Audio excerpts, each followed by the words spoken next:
Application. This public hearing is scheduled for 6:30 to 9:40 p.m. with council meeting adjourning at 10.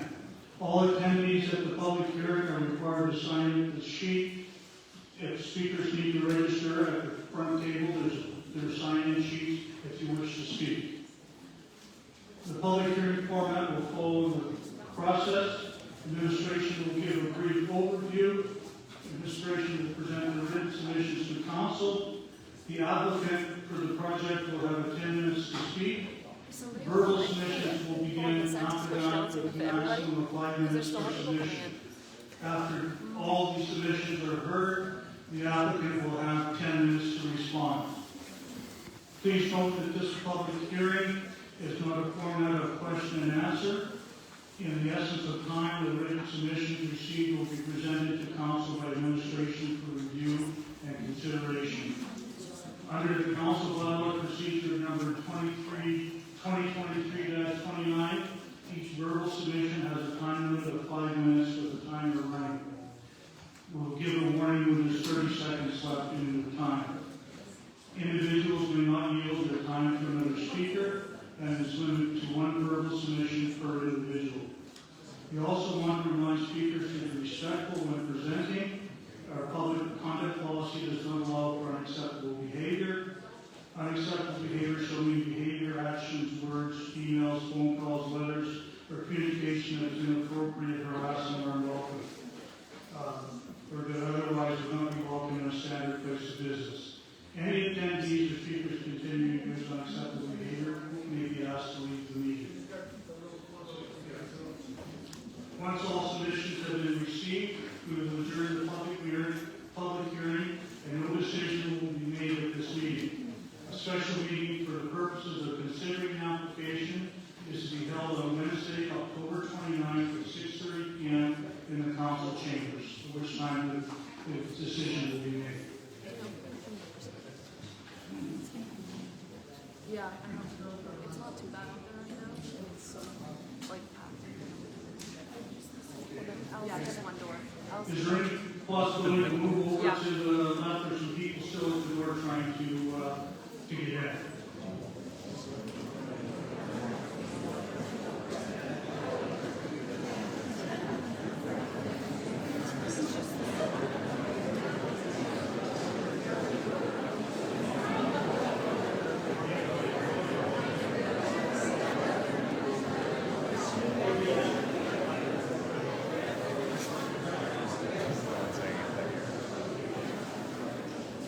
Anyone wishing to make a verbal submission, we would ask to please come up to the podium here and state your name and do your presentation.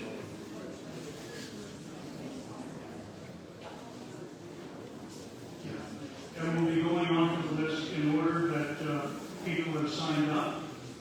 And we will call up the applicant to make a presentation.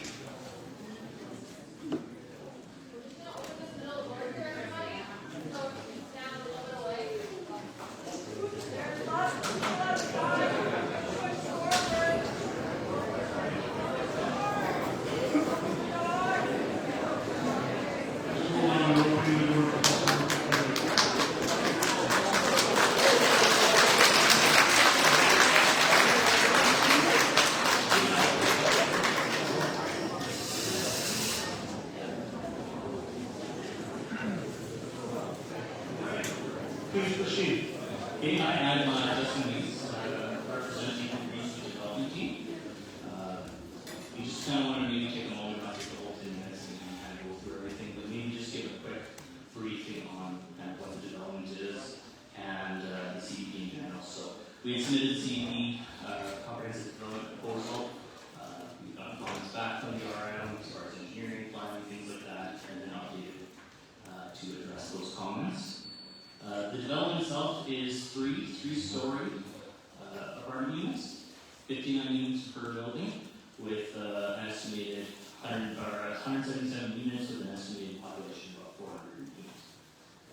This development is not government funded and doesn't have any subsidies.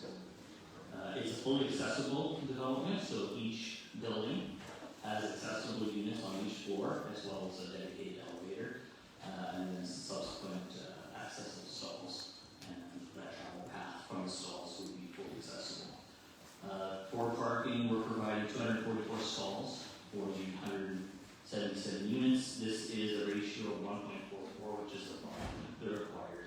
ratio that the RM has set up for this type of development.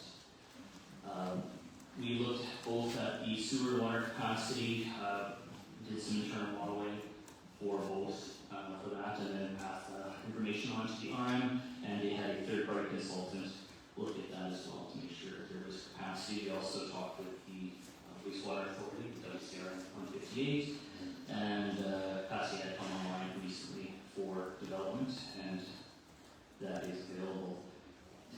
Kind of the last kind of thing that we will touch on just really quick is that we have been in contact with the school board and talked about capacities of the schools. And from their standpoint, this type of development didn't have any concerns from their side.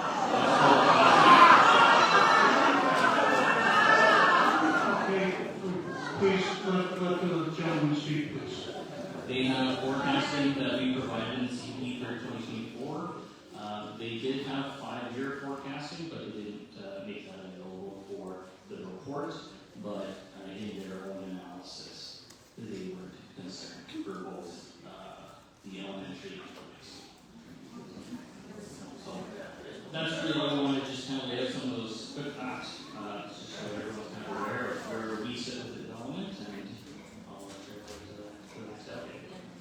Thank you very much. Thanks. Okay, the first delegate to speak is Kelly Morrow.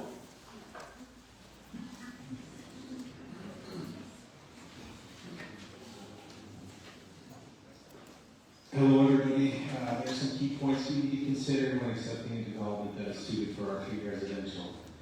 Edenwold Park in White City have never approved an R3 zone in our history, and have never planned any part of this existing community to accommodate such an influx to our population. This was the first mistake made by the RM Council. It was informed by the RM in Q2 2023 that this council, aside from the recent by-elections, voted in favor of R3 zoning adjacent to the self-service road.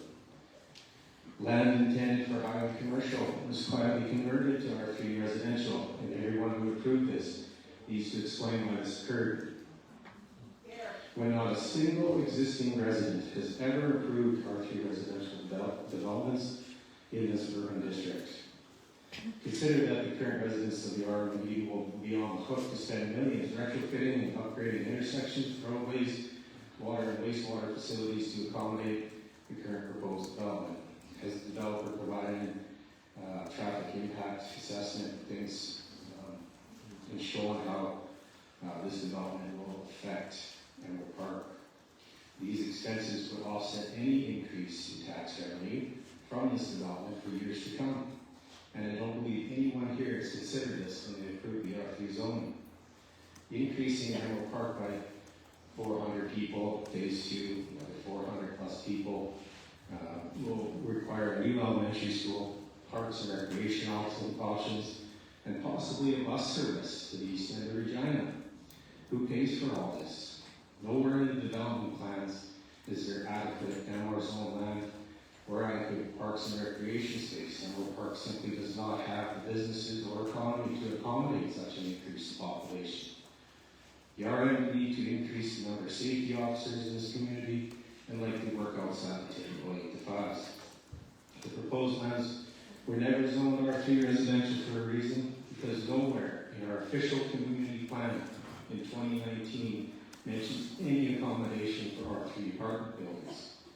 And this RM Council needs to understand that this development, as proposed, does not belong in this community, because the existing residents have never asked for this, and the elected officials of the RM Edenwold have never planned for this. Why would anyone on this council think that rezoning highway commercial or FD zone land to R3 high density was a good idea in the first place? Was the public hearing of these changes done in the middle of summer? Because I do not recall receiving any public notification of this R3 zoning change. Now, 2 years after the rezoning, the RM is seeking to approve 3-story rental apartments that have never been approved here. Consider that if the RM of Edenwold would have asked the community to accept R2 medium density, townhomes, the acceptance of this development would probably be more favorable.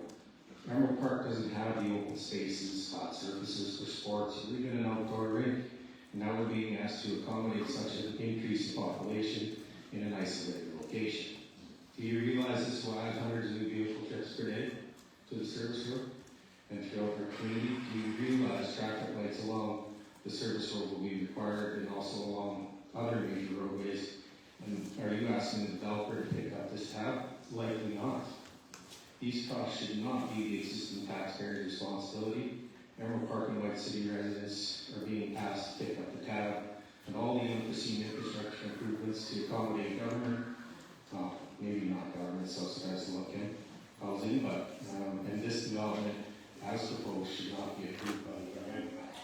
Not a single member of Emerald Park, not investor, wants this project to move forward. I ask that you please stop and listen to the people tonight. This project, as proposed, will forever alter the character and foundation of this wonderful community.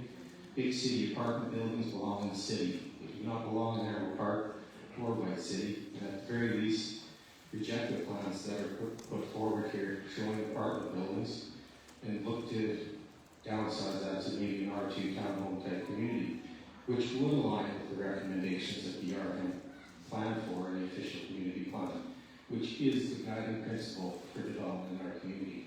Thank you.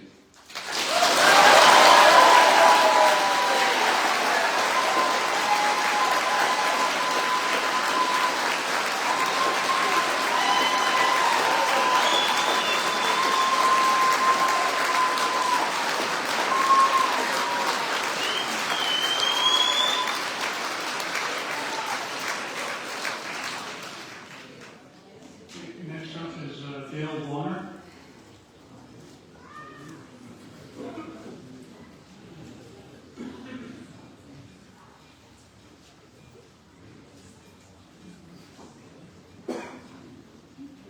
Thank you, Kevin. That was excellent.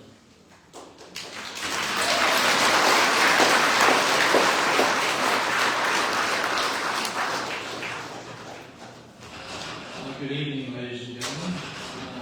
Bill Bonner from St. Andrews Bay. 30 years ago, my wife and I were looking for a place to build a house. We knew we wanted out of the city. We had looked at Lumsden area. Then we heard about Emerald Park, close to Regina, and encouraging single-family housing. Perfect. We built. I want to thank Ben and the RM Edenwold for having the vision for this development. 30 years later,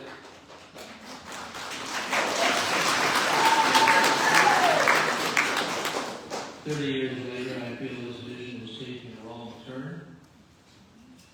I really believe that this development goes through, Emerald Park would not be looked upon as a place to move to. Very few people would want to build or buy a home out here. They'd be looking for other opportunities. Lastly, hopefully we don't get an Havana and Costco type combination out here. That's what I'm afraid of. Thank you.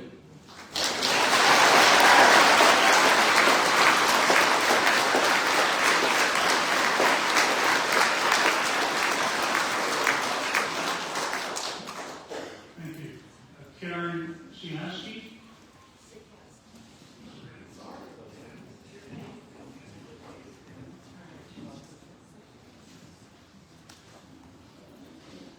Good evening, Council.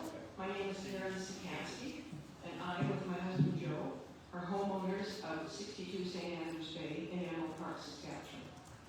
I might add too that we're also taxpayers. One of our sons, who's now 29, when he was 2.5 years old, we completed our bill at 16's at Hillney Crescent in Park Meadows. I understand that's not in Emerald Park, but it's close, and it was a quiet community. We were the fourth of 36 acres out there. For 11, 12 years, we ran our business, we raised our son, we worked very hard with others towards the goal of a beautiful, safe, slower-paced community life. When our son had completed grade school, we mistakenly thought he'd be safer walking a half a block to high school than riding a bus for a half an hour twice a day. So we moved to Regina. He did complete high school, and a couple years after that, we thought, what the heck are we doing? We don't like cities. So we looked and we found our home on St. Andrews, and we lived here for 8 years. We are very opposed to the idea of multifamily rentals being built in our community for several reasons. The noise, the crime, the graffiti, the stress on our water and sewer systems, our roads, our schools, the increased school buses that will be necessary, and the stress on our medical community that's struggling right now. And I'm sure there's many more issues we're going to hear tonight. None of us out here are evil people. We're just hardworking, decent people with skin in the game. We own our homes, we pay our taxes, we just want to raise our kids and grow old in a beautiful community that we sought out. Some renters might be very nice people, but as a former landlady, I can tell you good tenants are very hard to find. They tend to be transient, not always concerned about the upkeep of their rental in the area, just consumers but giving nothing in return. Of course, there are exceptions, but the developers are proposing cramming multi-tenant families into our communities and overwhelming all our systems. Just an aside, I've heard councillors stating that people who work out here have a right to and want to live out here. I conducted my own survey since then. I haven't talked to everybody, but since I first heard this, I've asked every employee of every shop, doctor's office, you have it, if they really want to live out here, and they say no. I'm quite concerned that only 2 of our councillors actually live in Edenwold Park, and yet you're making me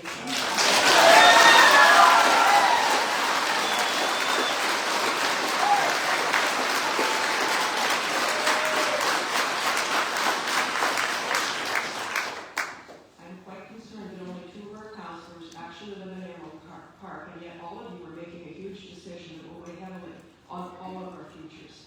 Please, use common sense, listen to the will of the people, and vote no to mass multifamily housing in Edenwold Park.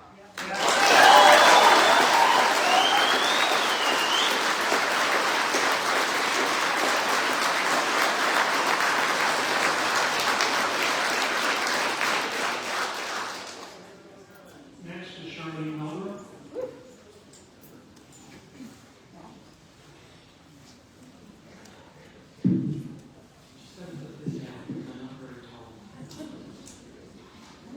Good evening, ladies and gentlemen, and to the audience. Thank you for coming tonight.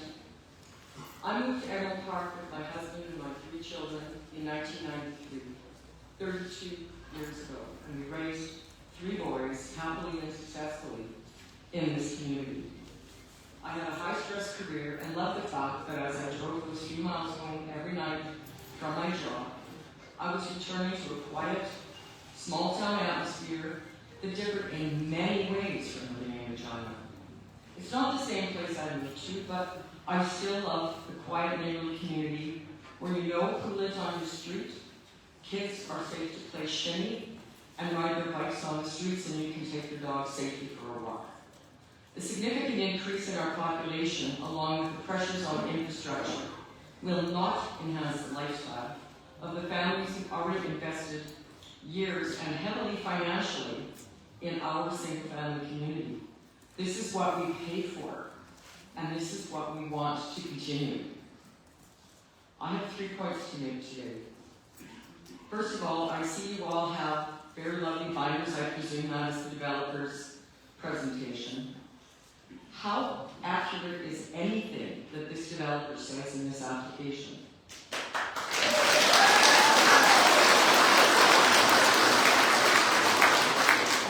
For example, they claim that they will be 300 meters from the closest residence. This would be the equivalent of 3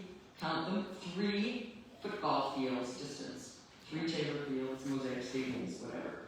I had an engineer measure it, and it is only 205 meters, not 300 meters. They were out by 95 meters in this one detail. How many other claims are they wrong about? And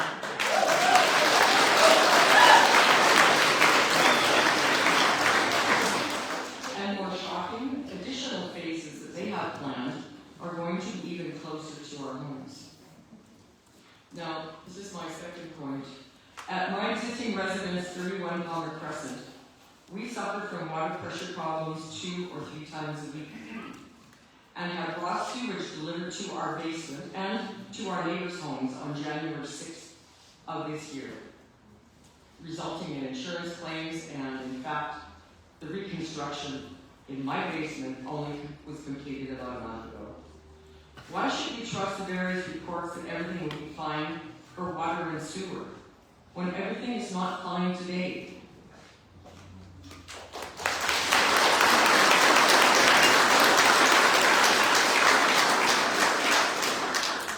Thirdly, Emerald Park is an owner-occupied, single-family community. This proposal, if accepted, will change that forever, and for whose benefit? The application is driven by the developer's desire for profit and not by the desire to do anything to improve our lives.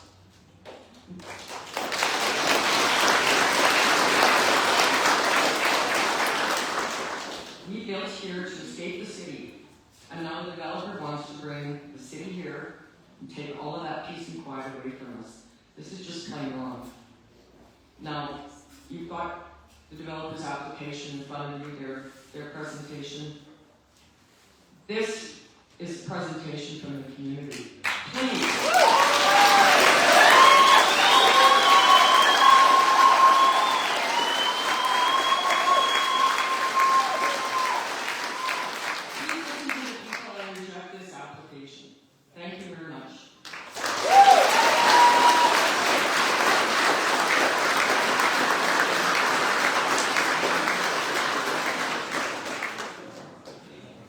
Just for your sake, these is not the CDP. These are all the letters that people have sent in regarding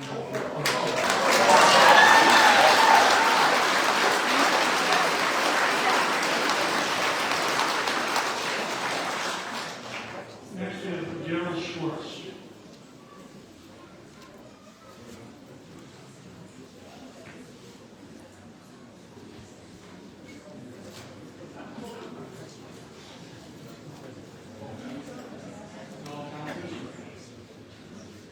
Daryl Schwartz.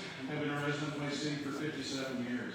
I've watched this community grow from 100 people in a cookie factory to over 5,000 that it is now.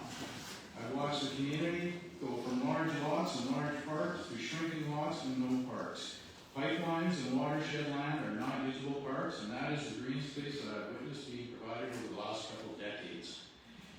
I live in White Estates on the east side of White City. You would ask, why would this development cause you a problem? The main reason, I have many reasons, but the main reason is that I'm opposing this development. Wheatland Estates comprises 64 properties out of 1,258 properties in White City. We also have 3 out of 6 community parks that exist in White City. We represent 5% of the properties in White City, and we provide White City with 50% of the community parks. The 3 community parks in Wheatland Estates provide White City, Edenwold Park, and area, and I do mean area, acreages, Balgoni, Calbutte, with the soccer, football, hockey, basketball, tennis, and pickleball. In 1995, when we moved to Wheatland Estates, population of White City was approximately 900 people. 1996 consensus population White City is 907, Emerald Park 689. It was very quiet in our area. Today the population of White City is 3,821, and not one new park has been built to take the pressure off our area. They actually increased it by adding double K outdoor rink to our already congested area. According to the 2021 census, Edenwold Park has a population of 1,553. According to Greensview Estates information, which I read fully, the completed project will add 677, according to their numbers, not the 450, meaning a 44% increase in the population at Edenwold Park. And no mention of any green space to provide some sporting activity to take the pressure off the rest of the community. What I also see in the report is that they want to attract retired local residents and young families, which will definitely be putting more pressure on the already taxed facilities. I have the same concern that I will be addressing with the town of White City, which we have 2 communities that are attached at the hip, that are governing based on the size of their individual population and not providing the services that are required based on the sum of the populations together. In the Greensview Estates proposal, they say, I quote, the sustainability of continuing as a bedroom community is likely no longer feasible, but the function is more akin to a commuter community or a suburb. So I would ask all of you, the councils and the community, to hold the developers accountable to committing proper parks and sports and recreation facilities to our community. Thank you for your time.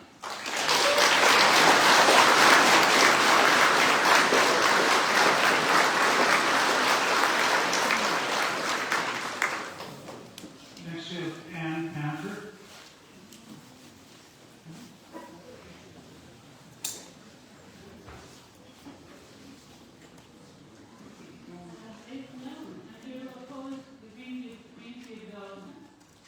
Walking around this neighborhood, you'll see many kids riding around on bikes. They're always polite at you bet. This is a great place to grow up in. It's hard to imagine, looking at all the buildings around Costco and East End Regina, that there's a shortage of rental accommodation. However,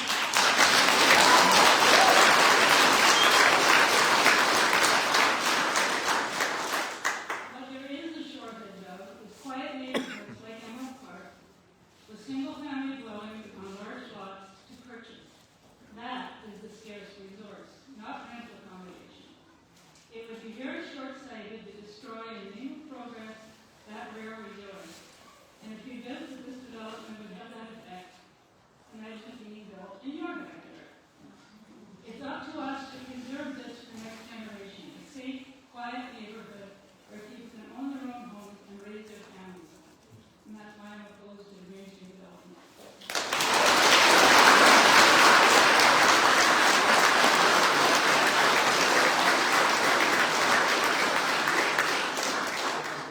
Thank you. Next is John Panther.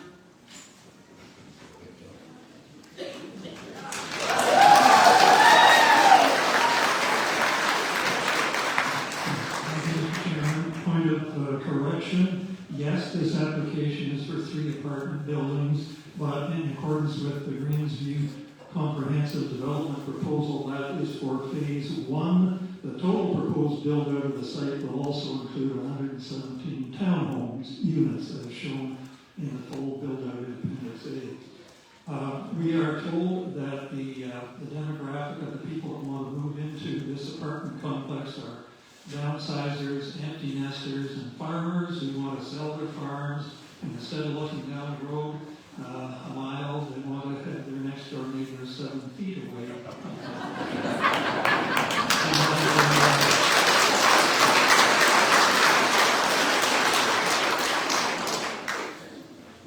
If that was the case, and I suppose it could be that empty nesters and downsizers are just looking for this, you'd think there would be some evidence to support that. And the best place to look for evidence in support would be the 2025 annual survey, the What We Heard report. Nowhere in here do you find that people are desperate to sell their homes in rural areas or Edenwold Park and move into high-density residential apartments. You don't find that.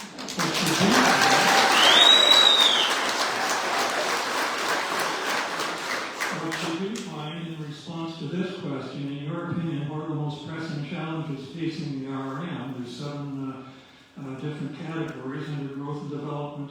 Here's one: maintaining single-family homes for purchase rather than multi-family dwellings. This is from the community survey. In response to the question, are there amenities or services you would like available in the community under the category housing and infrastructure? No high-density housing or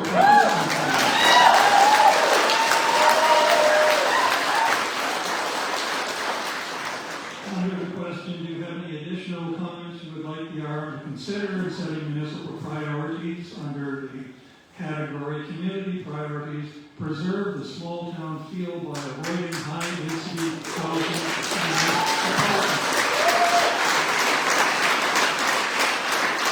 The next survey I'd like to refer to is from the official community plan and zoning bylaw review. This was received by your council this year, resolution number 364. presented to the council on July 22nd of this year. Key takeaways from the early stakeholder engagement. High-density residential is a concern for the potential impacts it may have on existing. Clarity emerged as the most important issue. Retirement options, no apartments, no high-density unit wanted. This is going to get repetitive, but these are not my words. No apartments. The RM should be more responsive to ratepayers. No apartments, no high-density unit wanted. No apartments, more St. Andrews Bay type living arrangements. In addition, 7 comment cards were opposed to apartments. Question 2, what is something you would like to see stay the same in your community? Total responses 93. The number 1 response, no high-density apartments.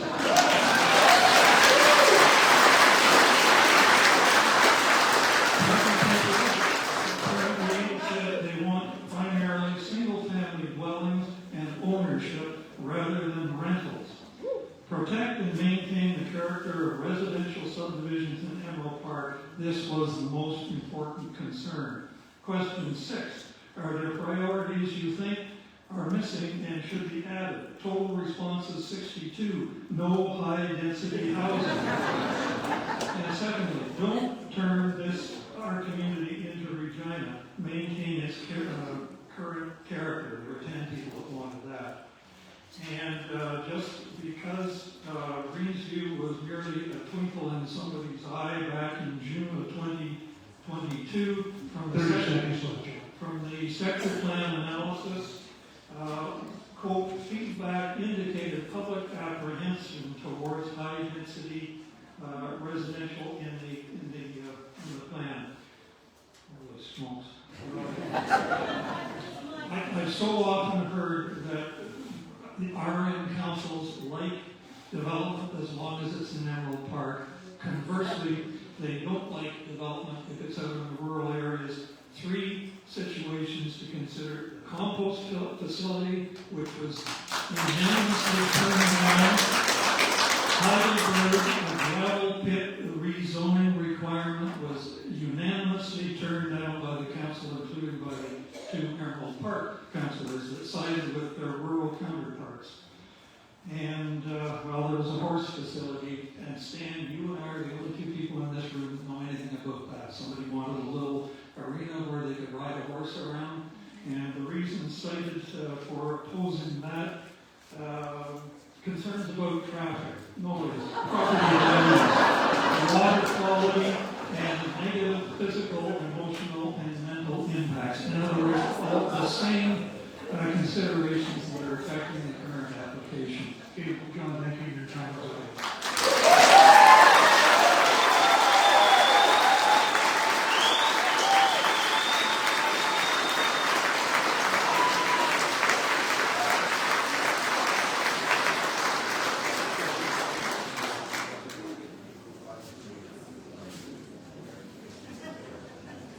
The next up is Terry and Sherry. Can't make out the last name.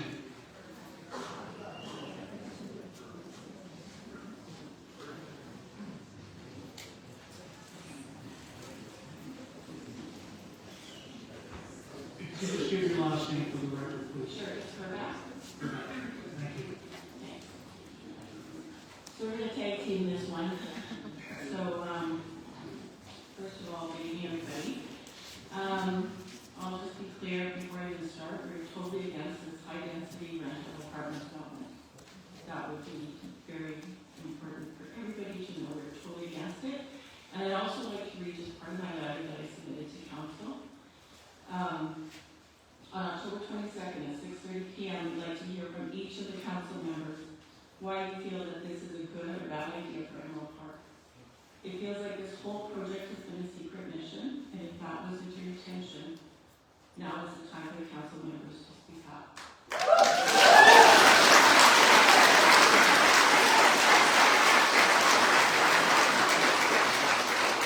I have to say that you were each voted in to represent us, and clearly there was a miscommunication of what we wanted.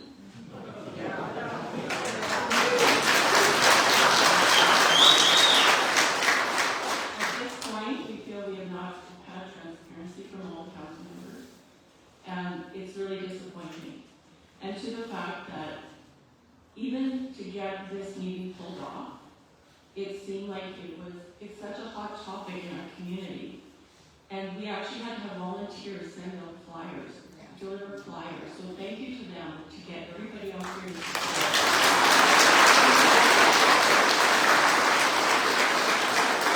At the end of the day, when this is a hot topic, this is something we expect our councils to get together collectively and help us understand and bring us along on something.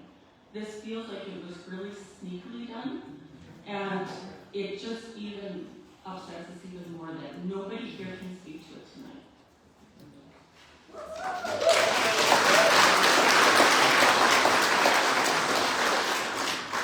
First off, I have a question that needs to be asked. Are any of the councillors related, friends, or involved in any way with the developer?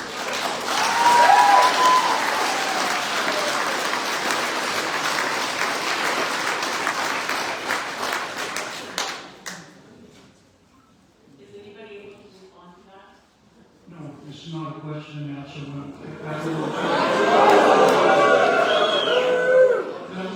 question was asked in public. That will be at the hearing on Wednesday. Okay. So, just a few things that we have been told. There's a lot of people who want to live in Edenwold Park but can't afford it. Why do people want to live in Edenwold Park? They come out here and they look around, see so-and-so cutting his lawn with a lawnmower. The roads aren't really busy. The houses are not cookie cutters. That's what people want, the lifestyle. They don't come out here and say, I wish there was an apartment in the industrial zone where I could rent. That's not what they want. We have a lineup of people waiting to get into Edenwold Park. We moved here in '97. We couldn't afford it when I was in 1980.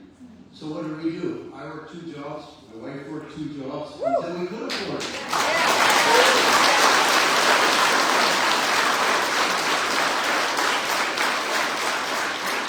We have a beautiful community here. Everybody wants to live here. Now you're going to double, or almost double, our population with people who have no vested interest in the community. They have no pride of place because they didn't pay for their places. I'm a landlord, and renters, like I said, are hard to find. Maybe 10% of them will look after the place. So renters don't care what the place looks like, what the area looks like, what the community around them looks like. Once it falls apart, they move somewhere else. They don't have a vested interest. So now you're going to bring all these renters.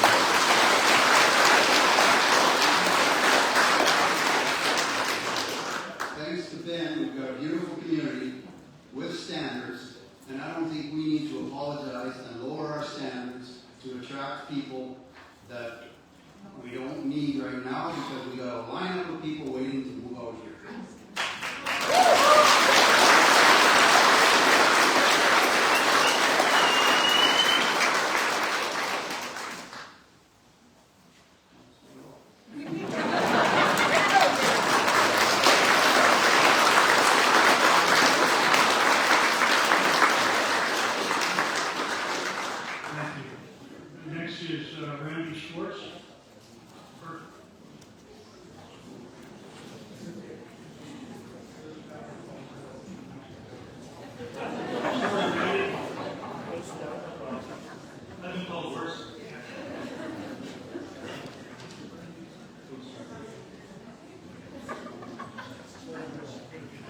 Good evening, Council.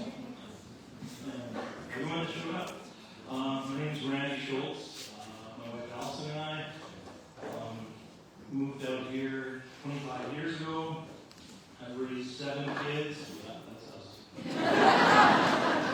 And the biggest thing that's worn out on our house is our front door. Because they just go in and out. Don't care where they go. Don't need to know. When we're away, I tell the oldest kids, I don't care what you guys do in a day, but just do a head count at the end. That's all. I also own commercial property up here. And that's where part of my concern is. 2 of my properties are right up against this proposed development. And I have a concern for that, because the commercial area right up against this. There's a fear that there's going to be some stealing and stuff like that that could happen when you're trying to put that many people into a small area, a cookie cutter area that wasn't made for that area. I've been on the fire department for White City for 20 years, fire chief for 9 years. So my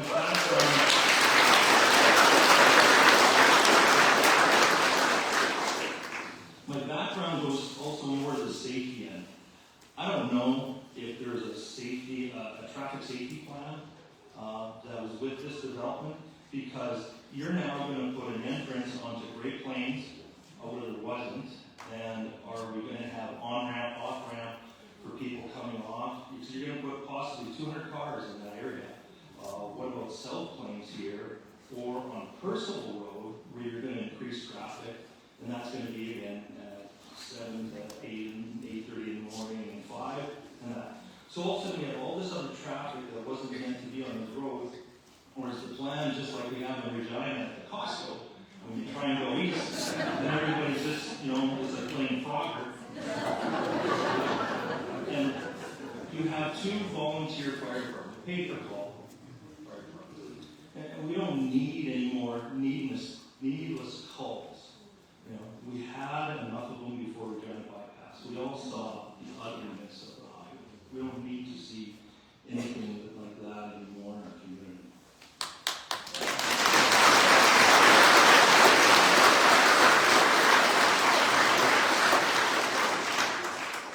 Just kind of checking stuff. So yeah, on cars. The schools are already pinned, and White City Edenwold Park, we need another elementary school. Before you even think about high school, you need another elementary school. So if all these people are going to move out here and there's going to be 1 or 2 more kids, where are they going to go? If there's going to be small kids that need to have daycare, where are they going to go? That's all stuff.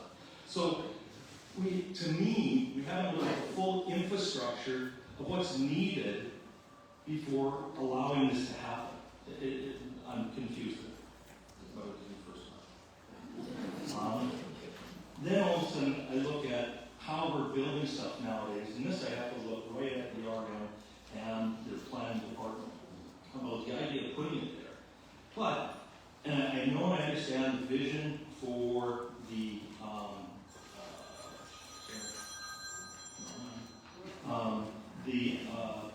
shopping mall down the street. But have you seen how high they've raised that land compared to the buildings in behind, or Mr. Carl's, where the Burger King is? Oh, Whopper Wednesdays, they're coming. Tell them you know the fire guy and you'll get them at the same price. But, so you see Carl's place, and right up against his fence line, it's like a 3-foot difference in where his land is and that. And then Danny Knowles' place in behind, I've been in that building, it has a crawl space, and it's molding apart because of the water. Like, where's the water going to go? It doesn't seem like we have a proper plan for watershed when we... 30 seconds left. Thanks. For watershed. So that's that. Did that. I think Regina has answered your question or problem, whichever way you want to take it. Look at by the Costco, all those apartments. They've done it for us. We don't need it. Look at by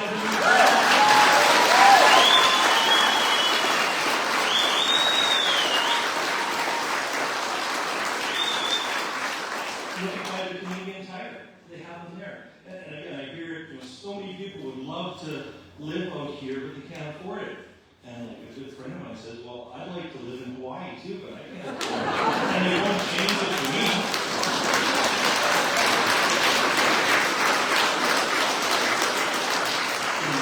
Your time is up, sorry. Right.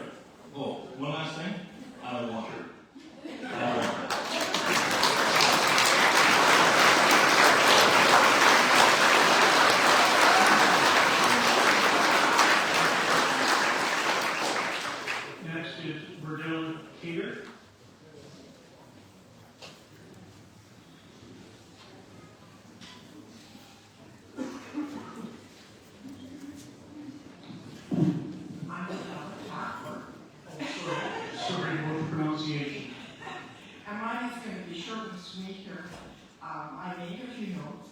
because I was at all the meetings. My question is, how did this development get approved by a council to allow a proposal of this magnitude?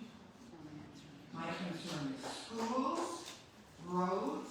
Who's going to pay for the buses when they have to pick up renters' kids? They're not owners. They don't know commitment to this community. And was there a tax exemption given to entice this community or this development?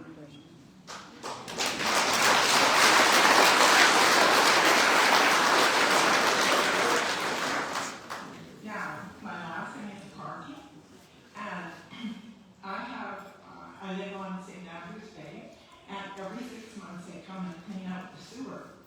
And I want to tell you, I had a sewer smell in my house for a whole week until I finally, first of all, they were going to charge me $300 for a smoke cast, and Bronco came, they couldn't fix it, but they gave me my money back because I bought a new furnace today. Anyhow, finally I called Roto-Rooter, and the fellow came in. Obviously he had been to my house before, because we aren't the original owners. I lifted up the sump pump and said there was the LEP trap that needed water. So my issue was resolved. But obviously there's a sewer and water problem because this isn't getting through and we have to have it pumped out.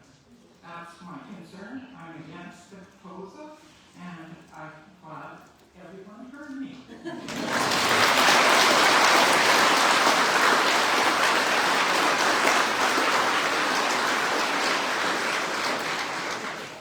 Thank you. Next is Lil Morris.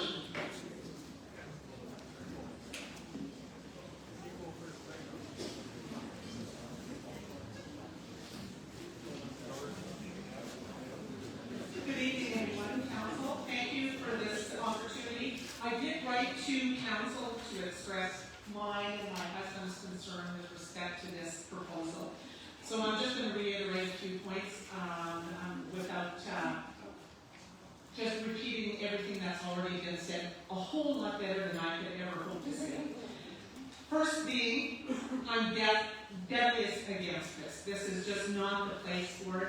And I urge council to consider the voice of the people that have shown up here tonight to speak.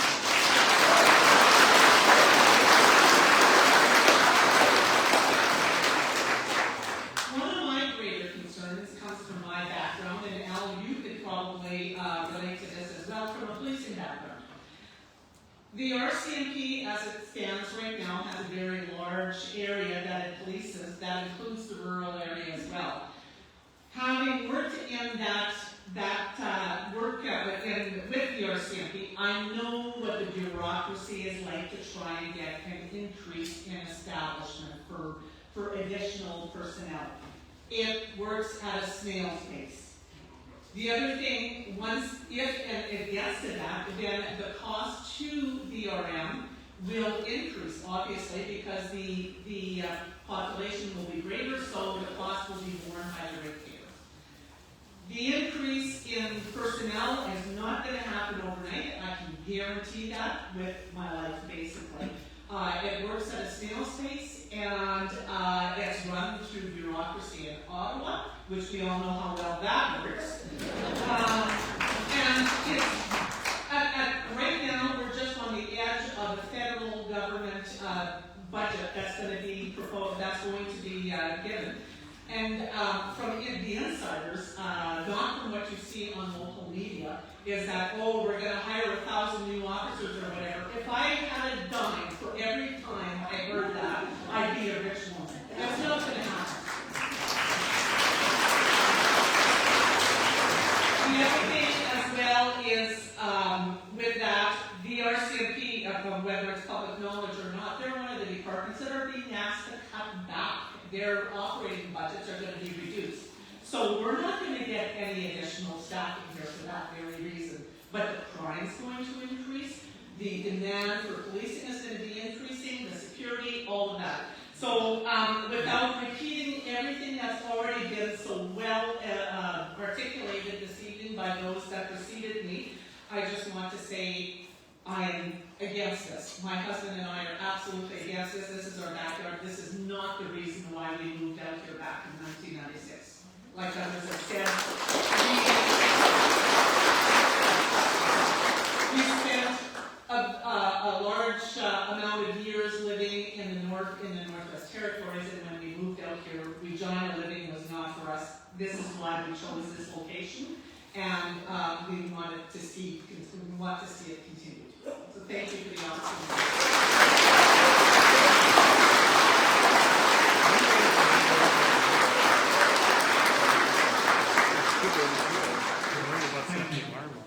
I don't know how the hell I'm gonna do it.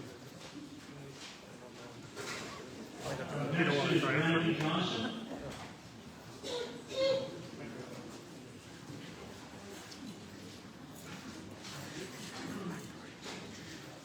Good evening, my name is Randy Johnson.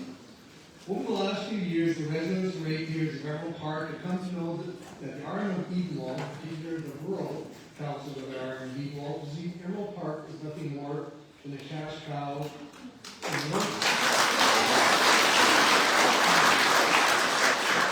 When it comes to planning, it seems the only thing they really plan for is profits. When it comes to this discretionary usage applications, I have several concerns. First is the lack of transparency and public consultation. Back in 2023, the first public engagement regarding this matter consisted of a mail-out that was distributed only to the property owners within 150 meters of the proposed development site, and then was extended to the residents of St. Andrews Bay and Hogan Place.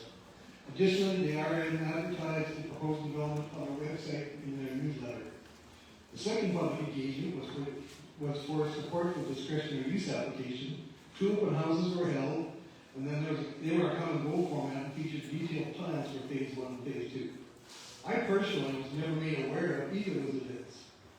I find that the Art Council is so poor at notifying everyone. It's like we have to go out and we have to search for the information. We have to monitor the RN. Like they're a toddler, we have to watch them all the time to make sure they're not doing something wrong.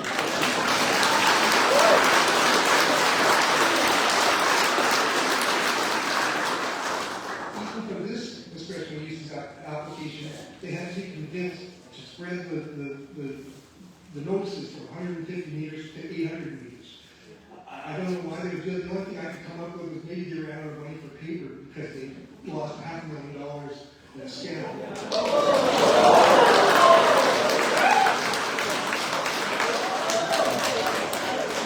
We've seen this over the years how the Art Council tries to hide and downplay their decisions they make. They expect everyone who lives here to pay taxes, but they don't feel the need to tell everyone that lives out here what's going to affect us all, every one of us. There's pressure on the schools and community services. A lot of people have talked about that. Even if we can get more schools out here, it's going to take years and years. They're willing to sacrifice a generation of students that are going to be crammed into the halls and into the libraries for learning. Well, it takes years to develop these schools. Emergency services and public safety. The Greenview proposal simply states that police services are to be provided by the RCMP's White Beach attachment. One of the previous people just talked about that. We're looking at a population increase of over 50% in the area, and the RCMP hasn't provided us with a firm, formal commitment to expand their staff and have a presence in the community. I don't know if that's, we can go ahead and thought something like that. Will the taxpayers have to buy specialized equipment to fight 3-story apartment fires? Let's talk about that. EMS services, how will those be expanded? Like, there's so many things that are just part of life that we take for granted, but no one's planned for this. I had to actually laugh when I saw the RN had an ad out for planners, because obviously they had me all the time and went on There's the long-term impact on community desirability. We all know that what we're talking about today is going to destroy our residential and property values. The proposal talks about that there's a need out here for this high income or high density low income housing, but they state that. Nowhere in the proposal do they actually include any facts or any surveys or anything that backs up that statement. But what I really want to draw attention to tonight, and Randy Schultz kind of spoke about it, was the daily risk that this proposal might have if it's approved. The risk of due drastic increase of traffic, particularly at the intersections of Great Plains Road and Saskatchewan Road 624, as well as at South Plains Road and Saskatchewan Road 624, but most importantly, at the intersection of Emerald Park Road and Great Plains Road. The Green Street proposal has almost 20 pages of information discussing the noise level of traffic, but when it comes to the analysis and consequences of the increased amount of traffic, the proposal is completely silent. The only mention in the proposal to do with control of traffic has to do within the development property itself, within its parking lots. I've lived here long enough to remember the days when we and our families took our lives in our hands trying to make a left-hand turn onto the number one highway. And that's it.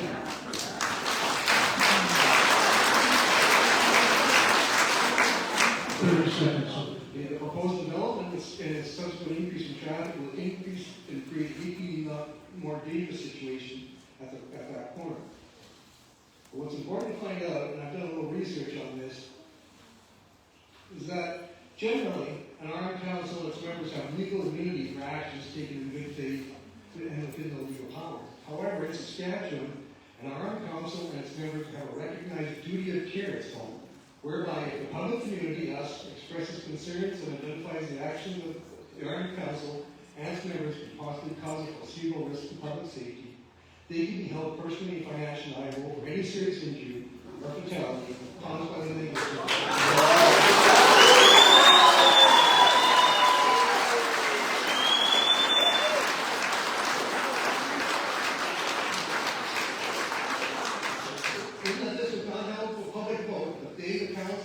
Make the decision themselves. The liability is theirs alone, not ours. Bring your time's up. Well, that's what I say. If this goes forward, you can go ahead and take the community crowd like that.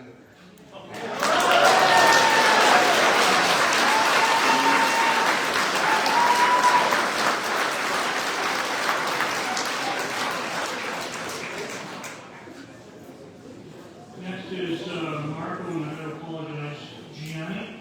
Giannini.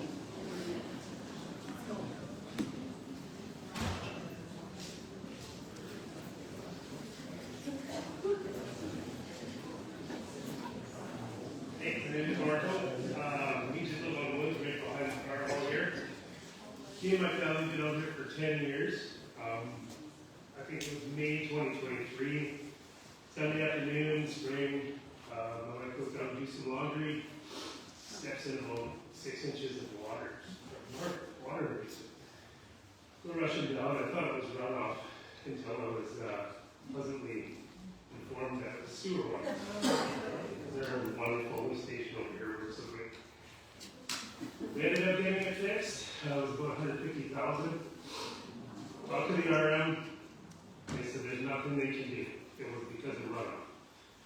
A year later, let's come to my basement again. Yes, sorry.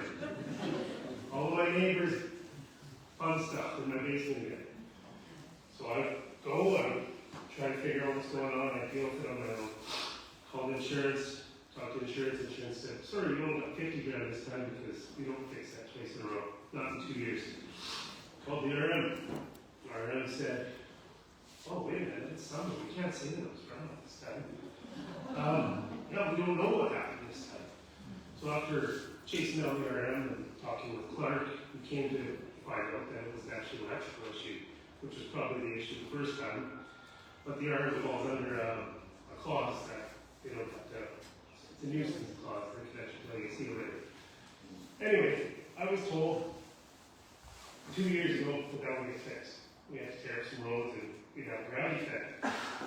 This summer, rains. However many inches we got. Here are 4 of my neighbors. Sewer water in the basement here. Well, whatever that guy talked to and told him that we can have a sewer, clearly doesn't know what he's talking about. So it really makes me wonder what else we're going to do.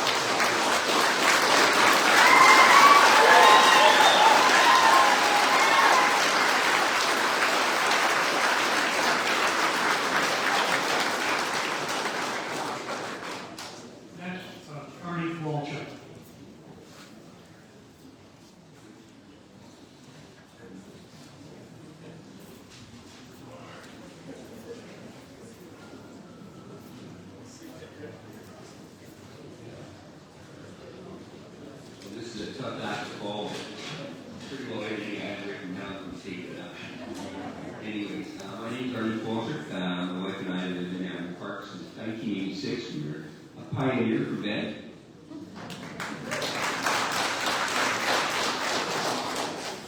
We're against any kind of multiple buildings coming up, apartments, high density. This is not what we signed up for when we purchased our lot of bed. That's why we left the city. Back in the 86, when we purchased from Ben, we understand what the development would not have any high density apartments or complexes. The belief was that it would be a quiet space, well spaced neighborhood with plenty of parks, green spaces, and it would never be high density. And from that, we took it forward and put up a skating rink here for all the kids and tried to use up some of the green space with Ben.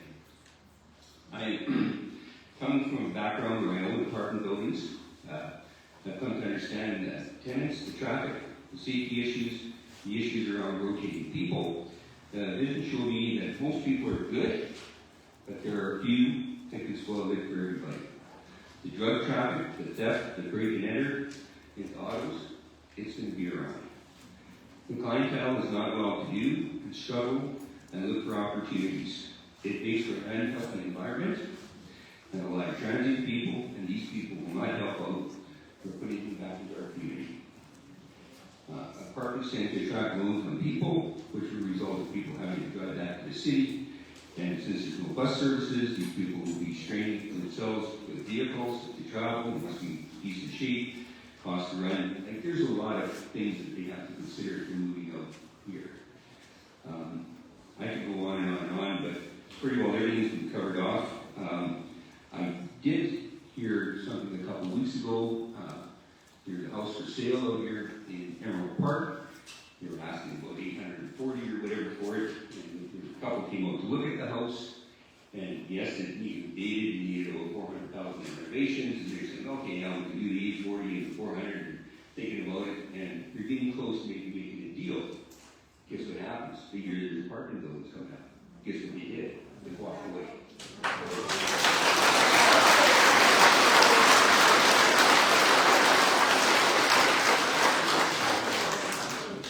In closing, we're against apartments, and we hope our voice will help the council review and stop the process of high density complexes.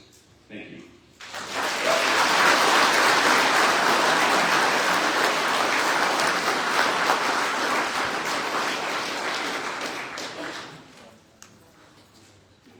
Next is Bob Molkavai.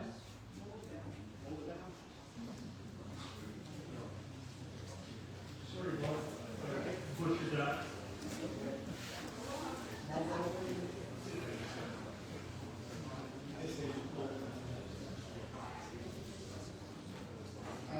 First, let me thank you for the opportunity to speak tonight. Again, most of the points that I have in my letter have been covered in quite a bit of detail. I just wanted to say that my wife and I have lived in Edenwold Park since 1990, so we've been here going on 35 years. We're in our second house in Edenwold Park. One of the hardest decisions of moving from our other place was we didn't want to move from Edenwold Park because we like living up here. We enjoy the community. We purchased our property for the reasons of the wide open spaces, the nice side yards and the parks, and just the outdoor living was one of our biggest decisions. So we lived in the city prior to that, and this was basically our home. That's where we wanted to stay. So again, I just as a point of clarification, I'd like to submit my letter to be considered. But most of the points have been covered already, so I don't think it's worth your time for me to keep going and go over it. But I did want to say that my wife and I are both very strongly opposed to this development, and that we respectfully request the RMV will deny the development and request to proceed on this proposed development.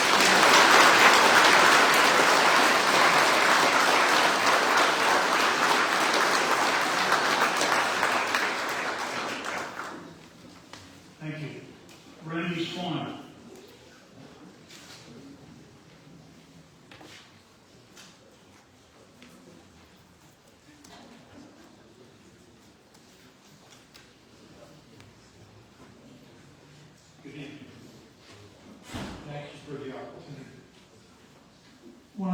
here was in 2001.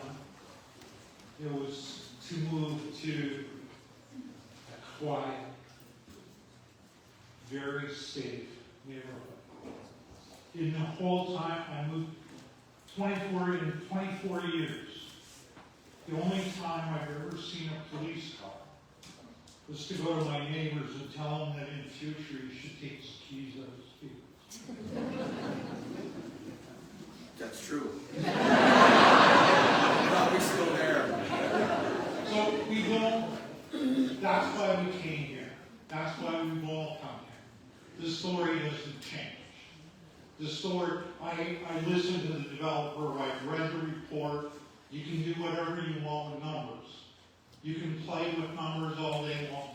The developer just said he's doing 1.44 parking spots per unit, which is higher than what the RM requires, or the RM requires 1.25, right? The reality is that if you have 3 people in a house, you probably have 2 vehicles. So where are the other half of vehicles? Where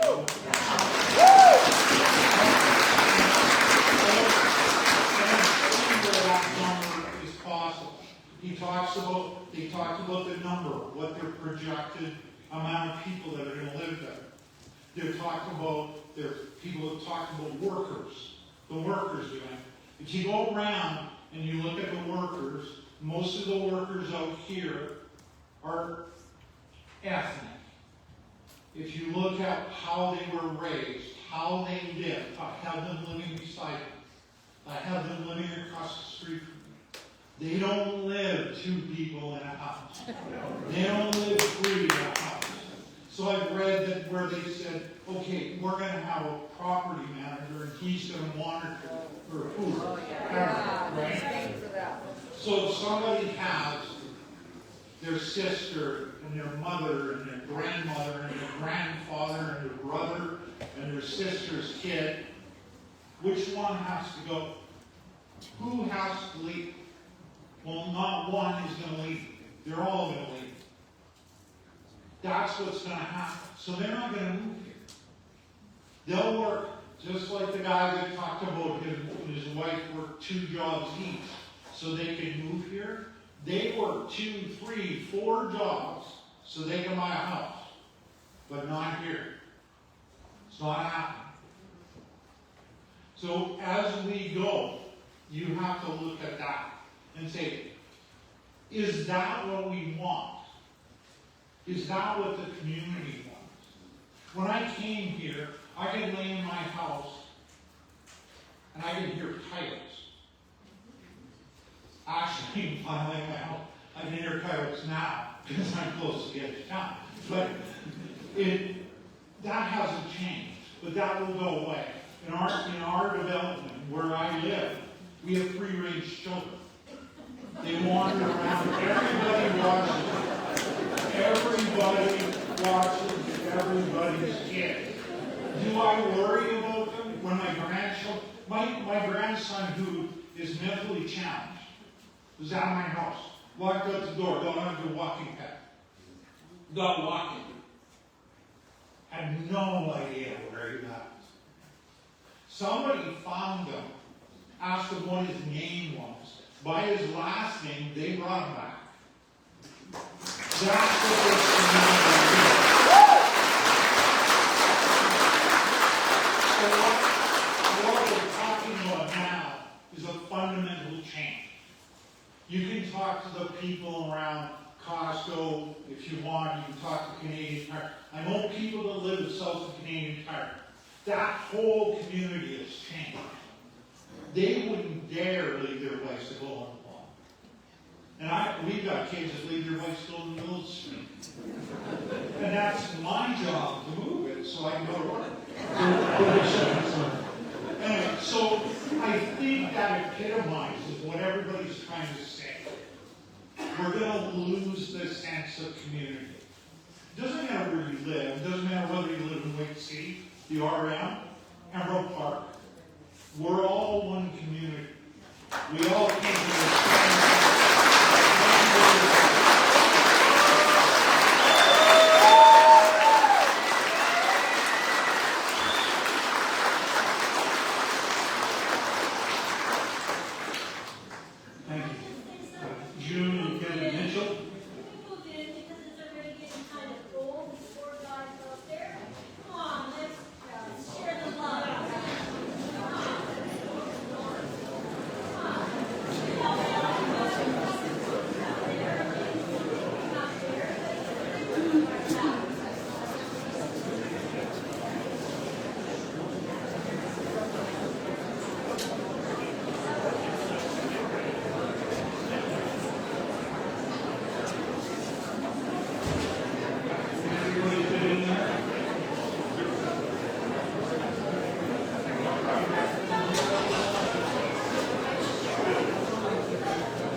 please proceed.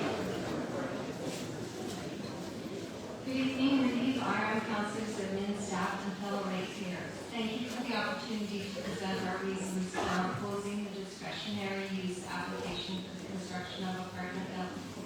My name is June Mitchell, and I am a retired teacher and school administrator. My name is Kevin Mitchell. I'm retired from the Lawrence City Homes.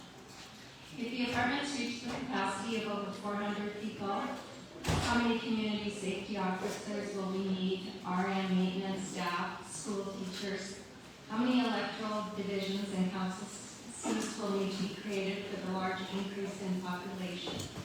All things considered, would this sharp increase in population numbers be a revenue benefit, revenue neutral, or a liability resulting in utility and tax increases to existing cities?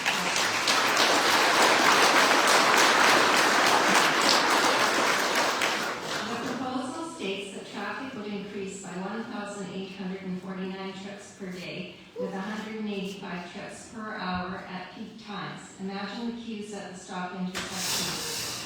Would this large increase in traffic volume result in queues backing up onto the number 1 highway? A traffic analysis would be required to answer that. The proposed apartment project is an infill development that was not set forth in the original community plan. Allowing the apartment project to go ahead would undermine the area's homeowners' commitment and investment in their homes and community. School capacities. Our research shows, as reported in the press, May 2025, that Emerald Ridge School is at 115% capacity and Edenwold White City is at 100% with 520 enrolled students. Greenough High School will reach capacity in 2026. An unofficial report from Greenough High School says that the school is at capacity. The classroom average is 28 students, with some classrooms as high as 35 students. There is a tipping point where class size and student-teacher ratios become too large. This negatively impacts the quality of education, student well-being, and teacher stress. These students are our future. The point is, a large spike in population will affect all ratepayers in the entire school catchment area, both rural and urban. Real estate home selling prices will fall. The decrease in property values would happen overnight following the release of any news that entry-level apartments doubling the population will be built. There would be an immediate sharp drop in home values in the entire school's catchment area. A devaluation would progress over time as the development takes shape. This would represent millions of dollars of home equity disappearing. It may be a significant enough devaluation that homeowners with a high ratio mortgage would find themselves in an underwater situation. Future property assessed values would decrease, and hence property tax payable would decrease. The pitfalls that come with rezoning and approving the apartment project on infill land can and should be avoided. For the vast majority of ratepayers throughout the entire RM, any benefit that may be realized most certainly will not outweigh the harmful negative impacts that would be created with the approval of this development. Before I conclude, I'll put forward 2 points to consider when planning future residential builds. Regarding new construction, it would be in the best interest of the entire RM that the policy would be on infill land, that new builds would follow the initial community plan and comply with the initial architectural controls and guidelines. Those new builds would be in likeness to the existing houses. An example, single detached dwellings of a defined size. This is consistent with other jurisdictions such as Regina, that is for infill permits. Regarding new multi-unit residential builds, consideration would be given as part of any new residential subdivisions with mixed housing developments. This would be part of an extensive community development and engineering plan, including schools. And this is what you see in new community developments in cities such as Regina. In conclusion, we ask you as regional councillors that prior to showing your vote, you take a minute to resource the Council Members Handbook for Saskatchewan Municipalities. On page 15, under the section Making Decisions, it states Council members are elected to make decisions that are in the best interest of the municipality. If you're elected in a municipality that has wards divisions, you're not to place the interest of your ward division above the interest of the entire municipality. As you look throughout the entire RM, do you see the need and receive interest from the ratepayers for 177 entry-level apartment complex? Furthermore, it is in the best interest of the entire RM to protect ratepayers from a devaluation of their homes and a reduction in property assessed values. Lastly, it is in the best interest of the entire RM that council avoids placing an undue burden on public employees, educators, and students, thereby maintaining the delivery of outstanding services and the continuation of high-quality education. We trust that after thoughtful consideration of all the facts and information you have received, that you will do what is in the best interest of your ratepayers and the entire rural municipality of Edenwold number 128, and not for an out-of-province parent corporation. Thank you.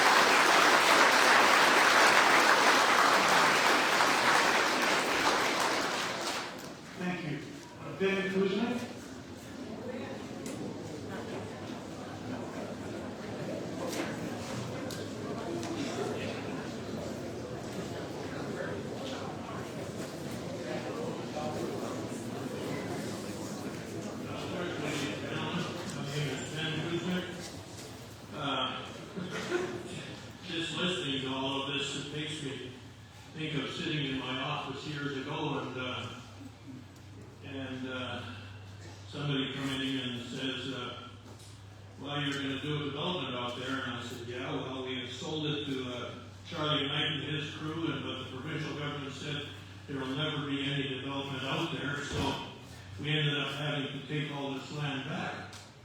So anyways, I can remember the guy saying, well, who are you going to sell to? Well, they said, we're going to sell to the top 1/3 socioeconomic group. Well, he said, what the hell does that mean? I said, I'm not quite sure, but they're up there. And I said they should have to be Polish, Catholic, and conservative. He says, you better go home and drive your tractor. And I think that's what my wife probably told me a few times. But in all seriousness, we're here specifically because of the concern we have for the people right now on St. Andrews, which was a corporation built specifically for those in St. Andrews with brick frontage, and Hogan Place, which was a Fairland condominium, the first one in the province. Now, both of those two areas are going to be specifically affected by this specific development. Now, if somebody wants, and we're not opposed to development per se, but if you're going to develop and you're going to hurt somebody else in doing that development, I don't think that's fair ball. I don't think I'm going to do that.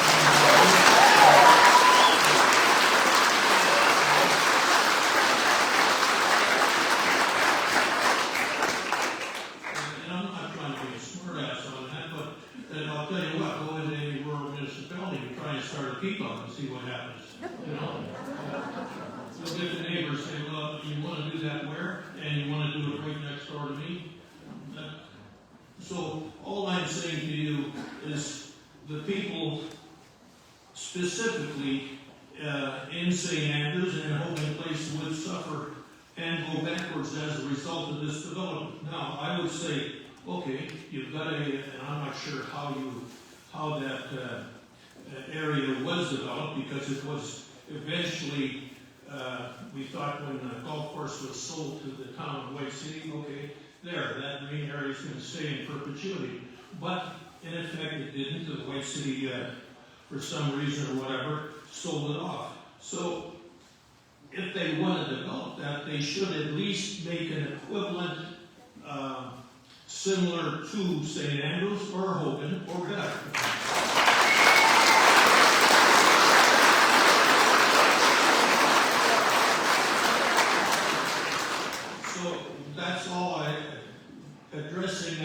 specifically, that's what I wanted to say. Now, we've looked at apartments because, and specifically we've looked at apartments because a lot of the single-family dwelling units that we sell to, the ladies live longer than the men. So I figured out how the hell can we get an apartment specifically for retired ladies who lost their husbands in Edenwold Parkway City. Well, you know, my daughter says, "You are nuts, that's called discrimination, Dad. You can't do that."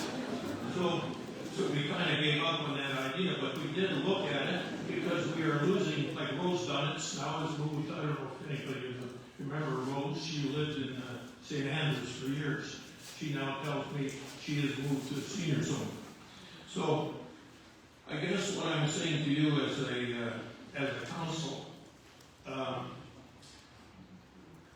I don't think you should approve a development that's going to hurt people and hurt them in the sense of decreasing their property value. People spend 90% of their investment in their lively investment in their family homes, and they should have the right to see them appreciated. That's all that's been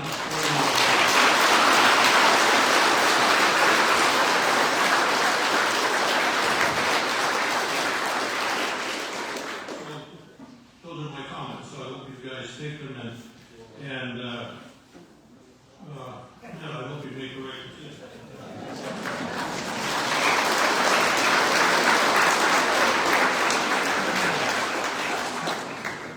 Thank you, Ben.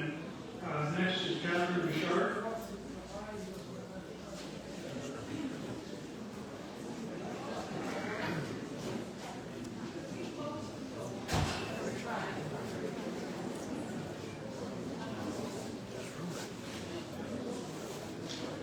My name is Kathy Bouchard.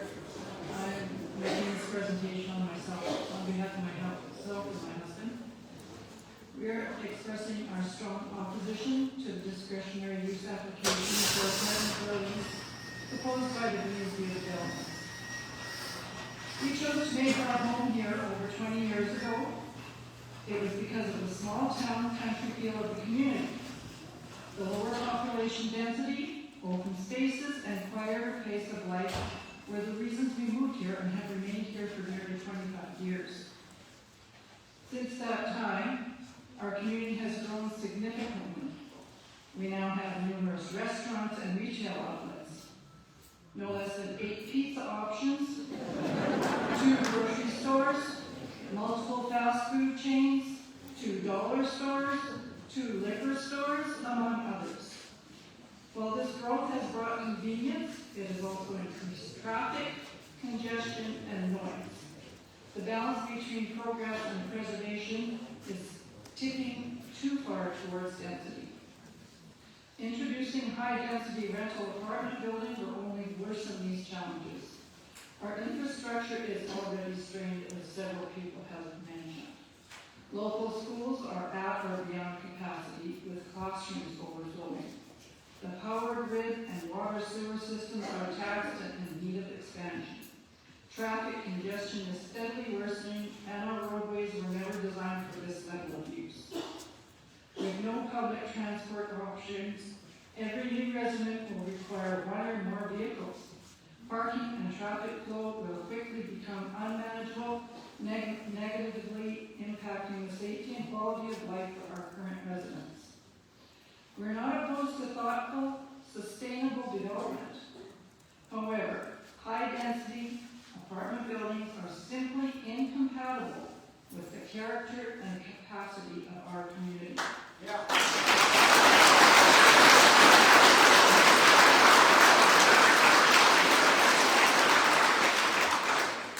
We urge Council to preserve the qualities that make this area special by rejecting this application.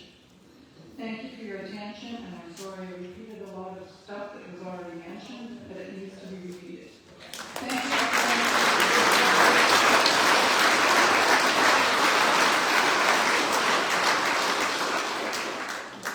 Thank you. Dean Grabowski.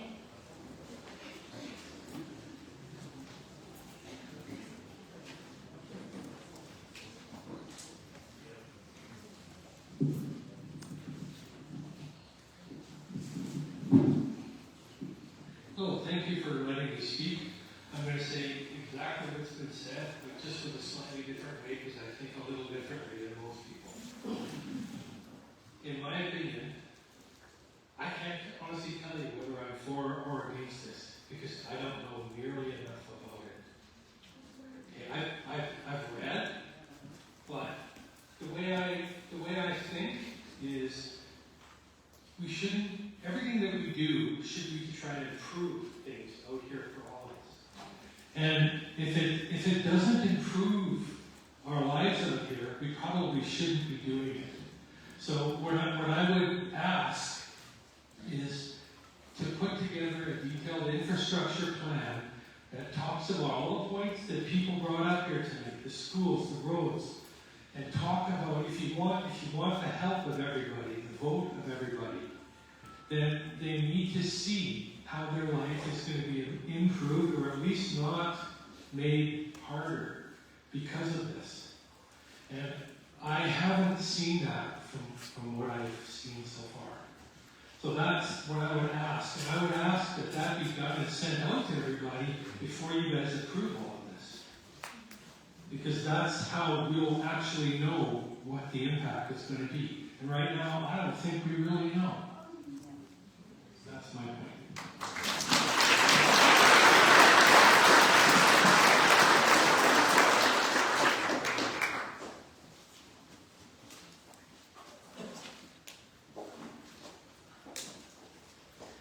The next one is Barbara, and I can't make out the last name. Thank you.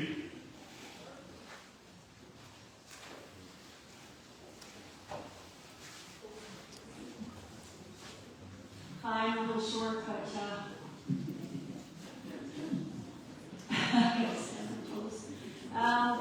Jack and I have been here for 4 years. We couldn't ask for a better place to be. We love it here. It's safe. It's calm. It's the people around us is wonderful. It's easy to get to Regina. We don't want to live in Regina ever again, and this is the place that we chose to be, and we love it here. There's nothing against anything here. We've liked it forever. The people are kind, generous, willing to help. In Regina, you don't see any of that so much.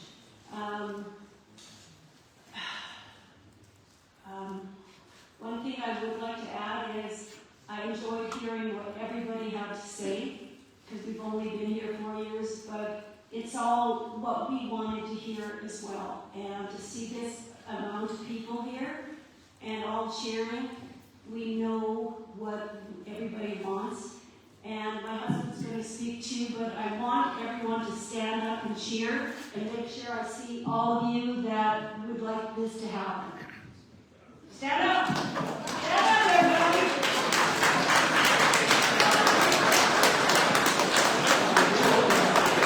We want you guys to stand up and cheer that we want this to happen, not to have this apartment built.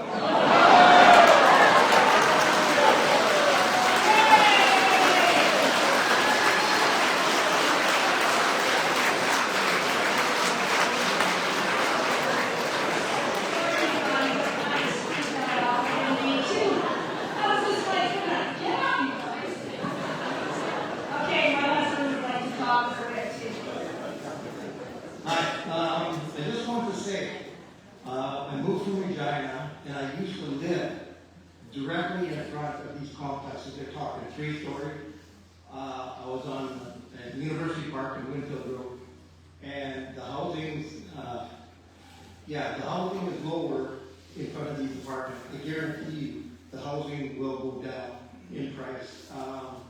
And in looking out at these places, people in the places, someone take care of it, but it's not like home residential ownership. At the end of the month, people are moving in and out constantly, and the garbage cans are overflowing with mattresses, couches, you name it. It's a filth. You don't want to get in the sleep of it. I'll tell you that right now. I lived it, and a lot of people weren't speaking that they actually live in that kind of environment that I have. And that's why we moved, and we're happy to get moved. Don't let it happen. Council, I am for it.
8 years and how it's changed since the pandemic.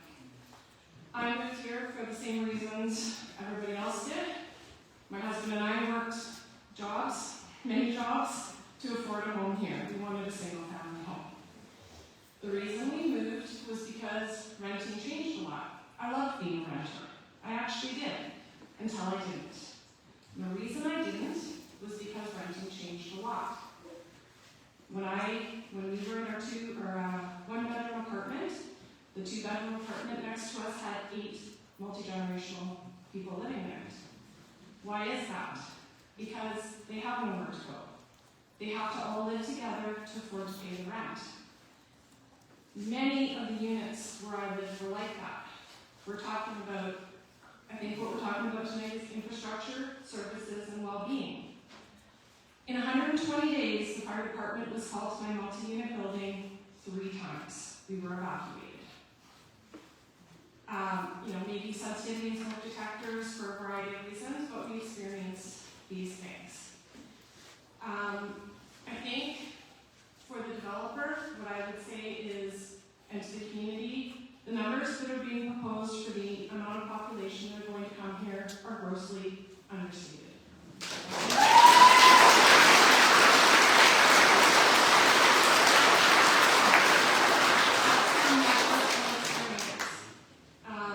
And that's a concern, right? And we're all talking about it. I think the numbers would just need to be reviewed so that we have the infrastructure to support it. And I would say too, I haven't heard a lot of people talking about being a renter recently. And if you want to know what it's like renting and know what's coming, why don't we rent you an apartment? Especially the developer.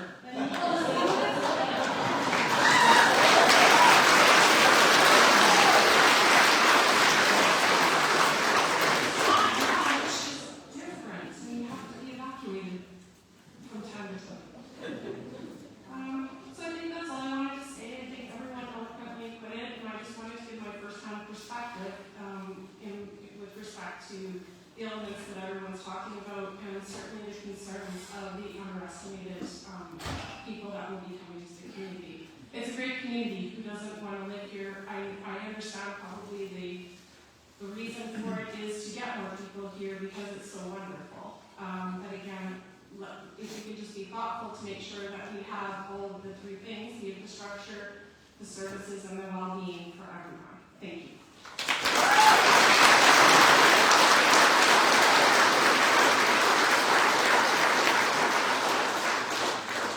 Thank you. The next is Cheryl Dene.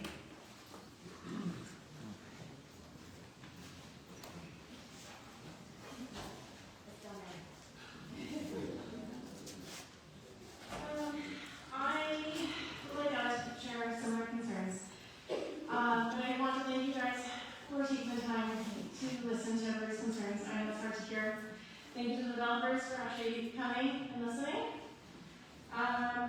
Sorry, a little more being up here now.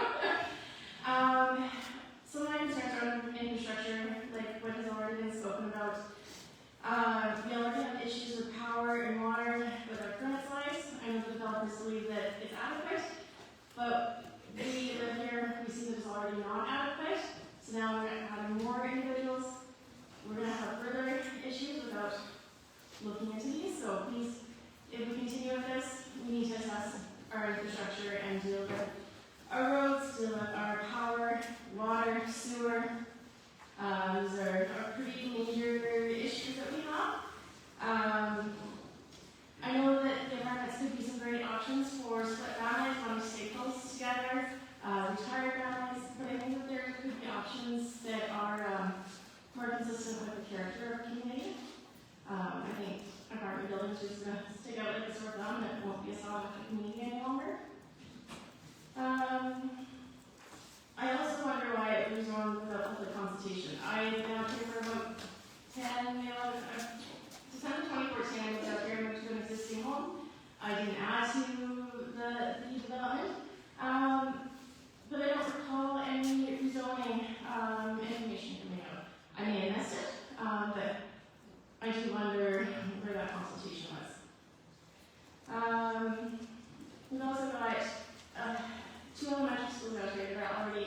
over capacity.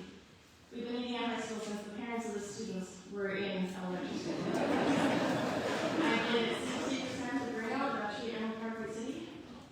So now we've got busing issues. We don't have enough bus drivers in our community, in our school division.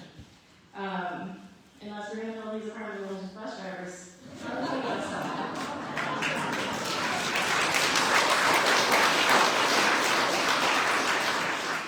So I just want to encourage you to listen to community, continue to make us proud.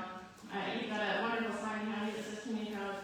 Please help us to continue to have a proud community and vote on.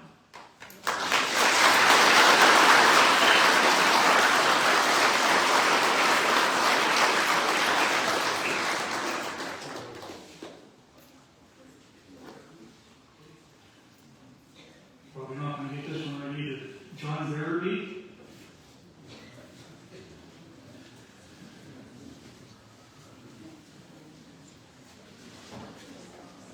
This is close.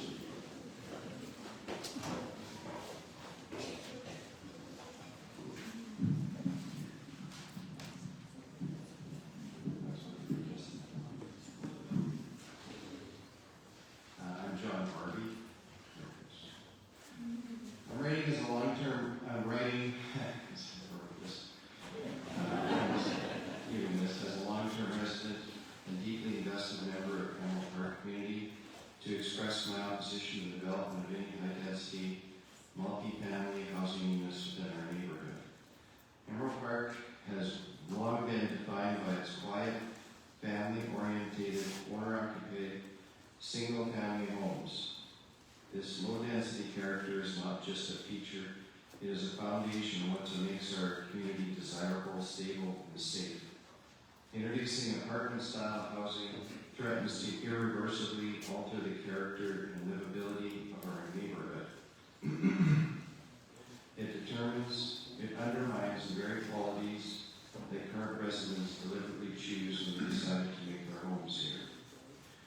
While I understand that some council members may argue in favor of such developments based on a potential increase to the tax base, I urge the RM to consider the broader and longer-term consequences. Increased density brings with it proportional demands, greater strain on infrastructure, increased traffic, and I'll say this to everybody else has, higher noise levels, and elevated concerns regarding safety and security.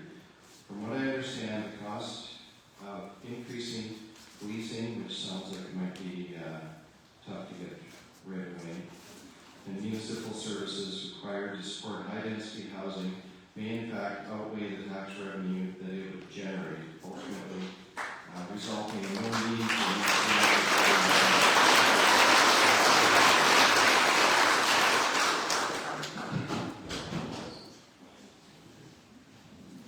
It must also be made clear that the residents are not responsible for private developers' decisions to pursue apartment-style developments for the sake of profitability, nor are we accountable for any loss they may incur if such projects are not approved.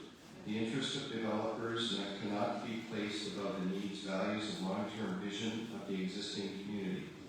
Moreover, the need for such housing in Edenwold Park is highly questionable.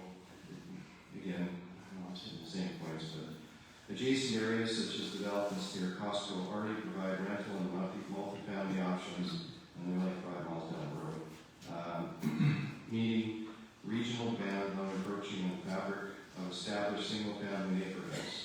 There is no demonstrated local need that justifies introducing high-density housing into the heart of Edenwold Park.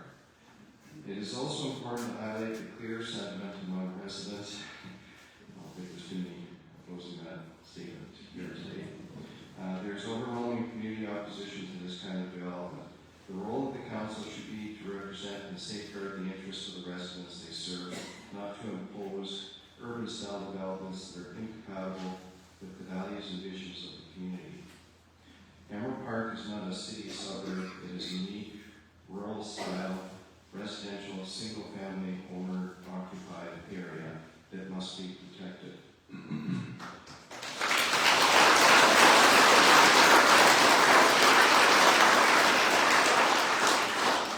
trust the council will give full consideration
a slower lifestyle, more peace, yet all amenities of the city.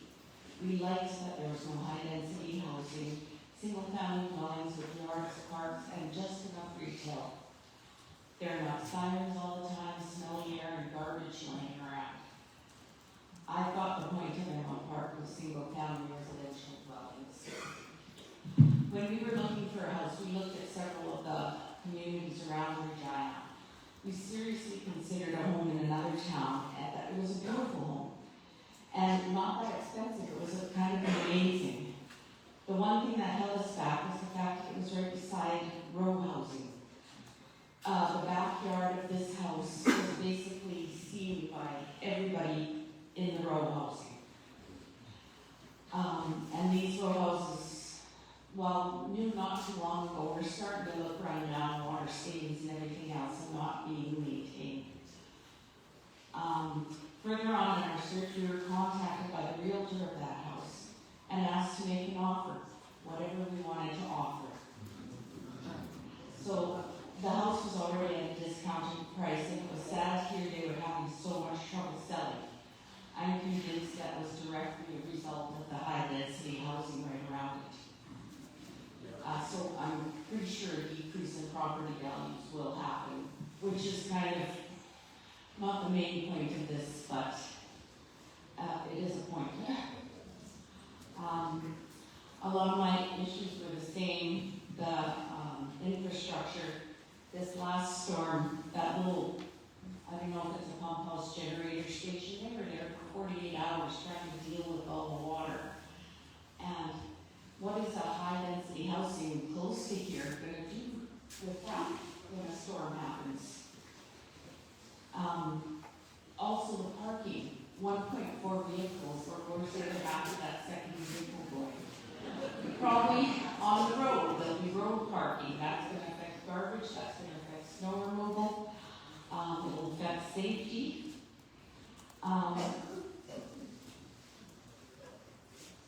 The increase in traffic will be very welcome.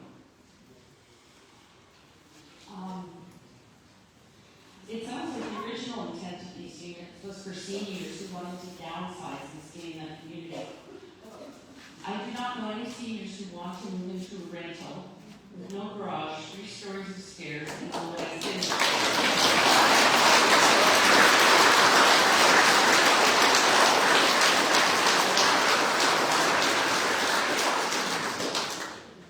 when you know the beauty of the homes here, if seniors were the original intent, why don't they create a place like, I don't know if you guys know Silver Oak, that's on Arcola, kind of west, or east, sorry. There's senior bungalows with 2-car garages, kind of in a little community. That, to me, would sound more like something that could be more acceptable by the community.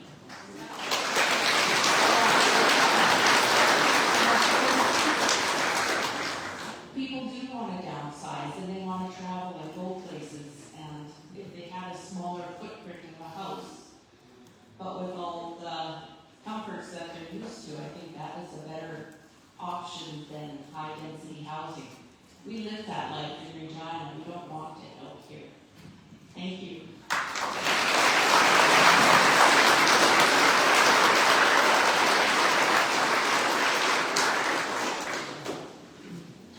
Thank you. Lindsay Brooks. I'm good, thanks. I think Arnie took my notes and he already presented for me, so we're good. Okay, thanks, Lindsay.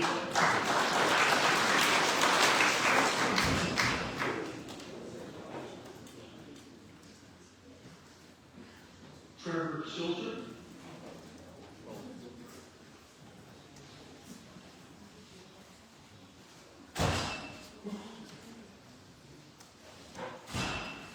Good evening. On behalf of Leanne and myself, we live at 18 Gemstone Place in Edenwold Park. We'd like to give our comments on the potential development of the Greater View Development Apartments in Edenwold Park. We moved to Edenwold Park back in April of 2004. At the time, we had 2 young kids, and now we have 4. We were attracted to this community. Some of the reasons being drawn to this community at the time were the following. single, large dwelling homes with yards that give you that acreage type feeling. Sense of small town in this community, as mostly everybody knows everybody. Sense of comfort raising our family in a community where safety was never questioned, as the residents look out for each other around here. Schooling and education from local schooling was very strong, well respected by many school divisions. All seem to have high standards that reflect in many students achieving high goals as they progress through school and the secondary school. Proud of many of these kids in this community have grown up to become young adults. Strong housing market with a strong resale, since Emerald Park is known for its developments, having larger lots and the ability to accommodate beautiful modern homes, auxiliary buildings like garages that we don't open. Ample green spaces in this community and parks for community use. Sports complexes, rinks, soccer fields, ball diamonds, stuff that's been developed by residents in this community for all residents. It's been a great community to raise our 4 kids over the 21 years that we've lived here. Many of the small businesses and added here, there's been a need for this community and make it better. And they make sense. Restaurants, grocery stores, gas stations, drugstores, tire shops, bankings, a bank like a few. They seem to make sense in what this community needs. Many of these shops and businesses have provided development jobs for a lot of the youth in the community, kids looking for part-time jobs, and that's very important.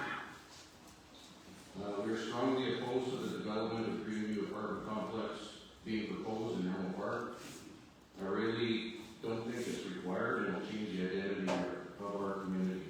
I think our community will have a difficult time trying to accommodate the additional number of people, traffic, limited tax resources from the residents that have to help balance of the infrastructure. Schools will be stressed even more as they are currently full. The rapid increase in population will force change due to the number of our community, and it's going to create changes, I think, for all of every right down the road here. People looking for apartment-style living could do this close part in the east part of Regina. We're 7 minutes down the highway. I don't think we need to clog up our community with one of these. Let's keep the identity of our community as it's been for now and for many years. Not the apartment type community you see on the east side of Regina.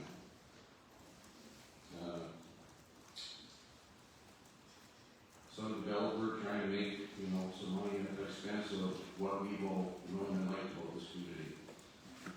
Thanks.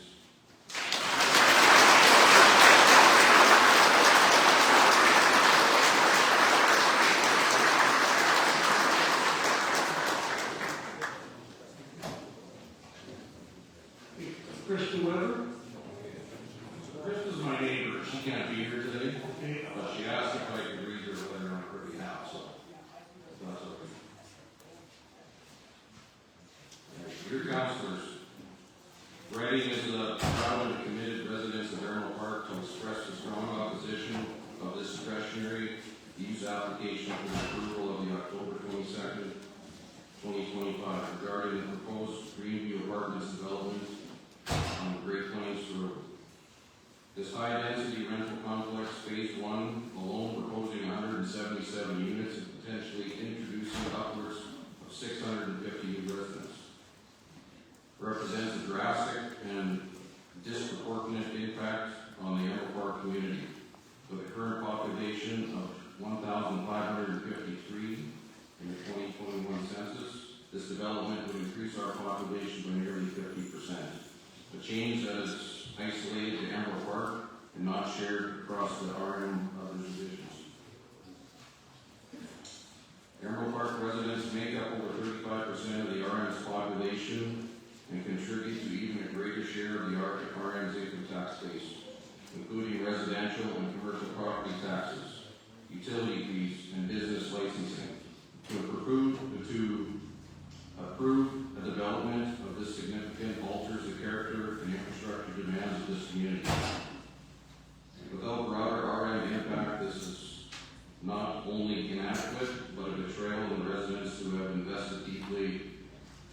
lifestyle of this household.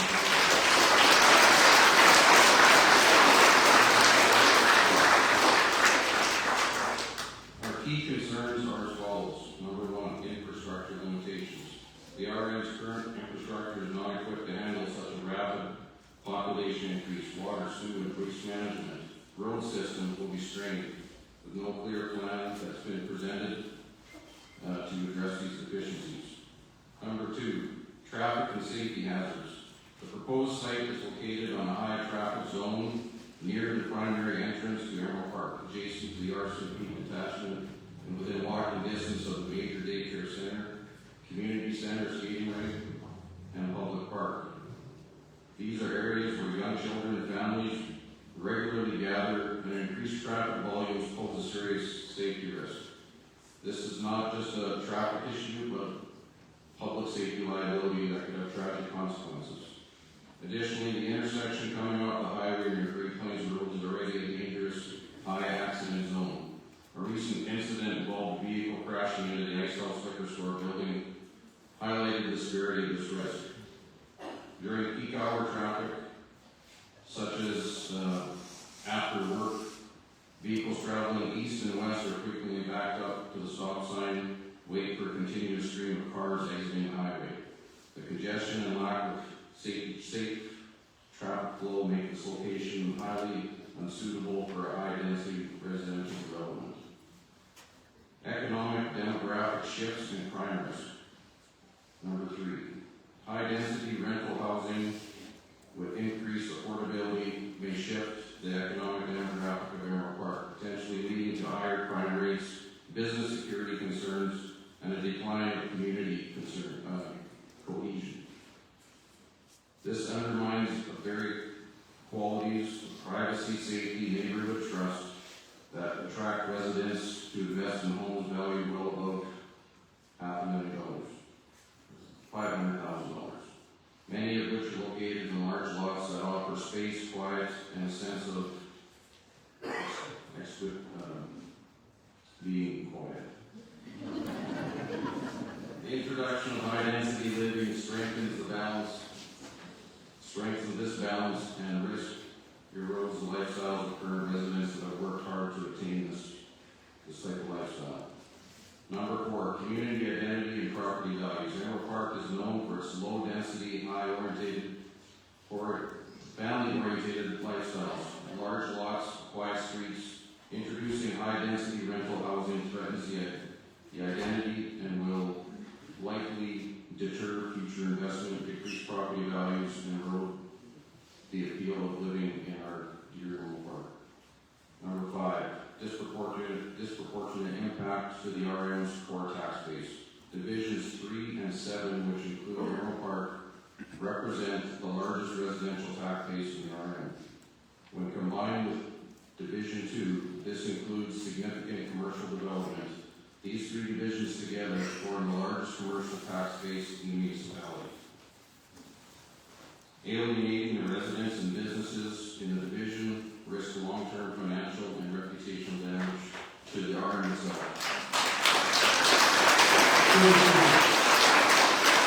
These are early contributors to sustaining the RM budget and growth, yet being asked to absorb the most disruptive impacts on the development without inadequate consultation and consideration. In conclusion, while development and growth are important, they must be balanced, strategic, and respectful to existing community. The Greenview apartment proposal is none of these. We urge council to reject the discretionary use application and instead engaging in a meaningful consultation with Emerald Park residents to explore the development options that align with the community's values and infrastructure capacity. Sincerely, Krista Weber Lenstra and Brett Lenstra of Neighbors, 16 Gemstone Place.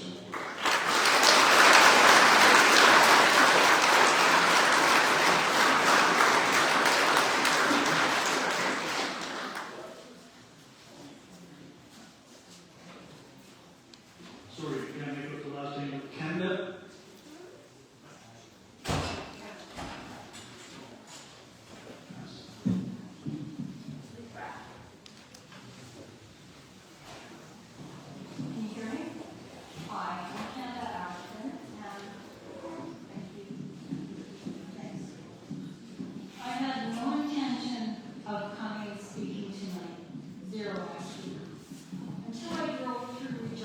so sorry I don't have the notes that other people do, but I'm going to speak from the heart. And I drove through Regina and my heart sunk because I thought, I do not want Emerald Park or White City to ever look like Regina. And we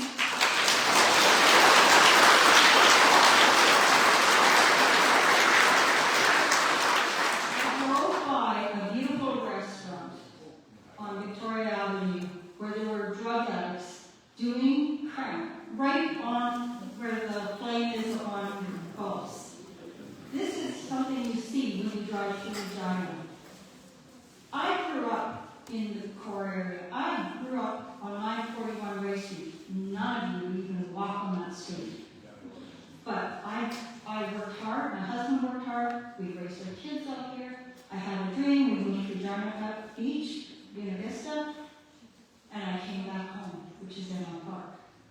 I'm really disappointed that you won't allow us to do question and answer. But I truly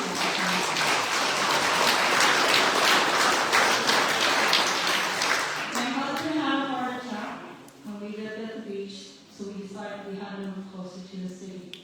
I moved to the Greens. We bought a cute little house, beautiful little house with nice neighbors in the Greens. I moved in a year.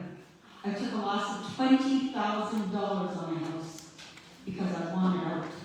And I'm going to tell you, I'm speaking not from just a resident. I was a realtor. I was a landlord. I was also the first female in White City that was a firefighter.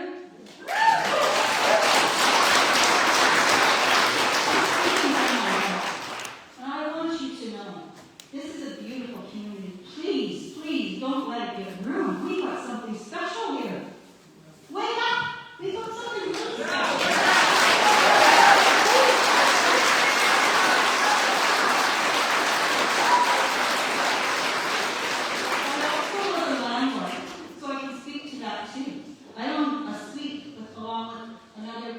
Dentist out here, my son-in-law, 24-suite unit in Regina. We bought it from somebody else. It wasn't brand new. We took it over. The day we took it over, we could no longer rent it out. We had bug beds. Bed bugs. So we had bed bugs. We could not rent that place over. We said, anyways, we had bed bugs. We could not rent it out. We did the right thing. We cleaned it up. It cost us like over $40,000 right off the hop. Loss of rent. This is the stuff that comes with rentals. I also have houses. My houses, we didn't have transients in our houses. They stayed. We were good landlords. They stayed for 7 to 10 years. These people that lived in our suites, they were there maybe 6 months to a year. It was transient. The other thing I think you missed something. It's like you put the cart before the horse. You built a senior's home down here where people go for extra care. That's a transition. So we live out here in homes, or residential homes, and then we skip a step. Where's the bridge from our homes to the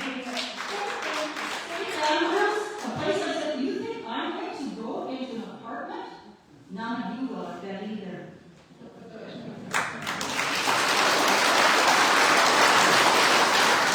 My transition, I have hopes. My transition will be residential, St. Andrews, and then in the old folks home. I hope you guys visit me. I guess that's about it. I'm speaking from the heart. Don't let this place become Regina.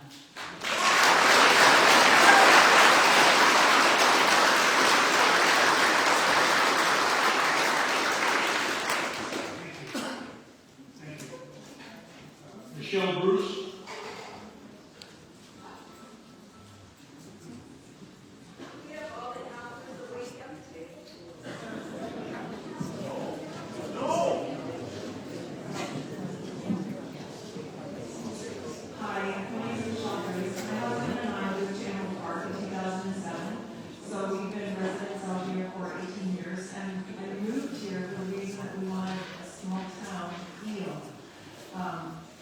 Because concerns that have been expressed tonight are my own. I have them on paper, which I will turn in. I came with the expectation that we'd be having a conversation, and I understand now that there's a hearing next week. It will allow the opportunity for conversation and dialogue between us and yourselves. If you were registered as a delegate, yes. Okay, so I guess my concern then from tonight is with all that you've heard. I'm looking then for some feedback. Questions that are being asked, I'd like to see some responses to that. If these could be documented so that we can have a feedback on the considerations and given to our questions.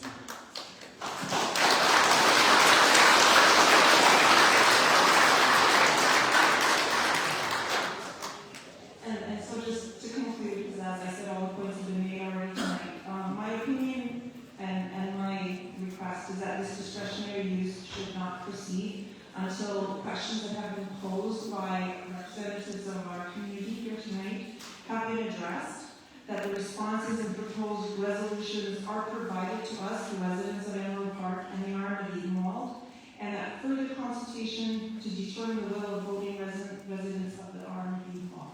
I will take our considerations. Thank you.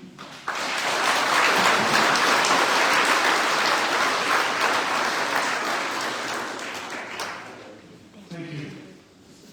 Next is Troy Corbett.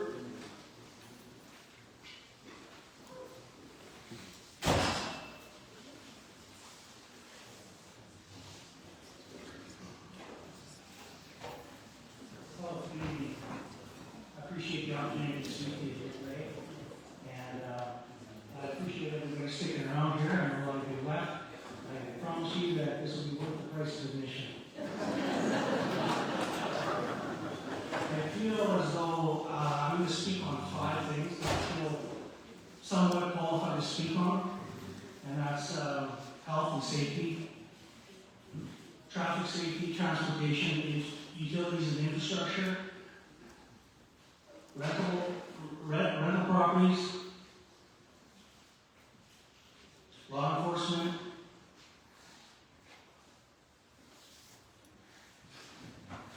and I am absolutely strongly opposed to this discretionary use permit. There's a number of things that I'm going to point out. Here in Edenwold Park, we've lived here for 12 years, since 2013.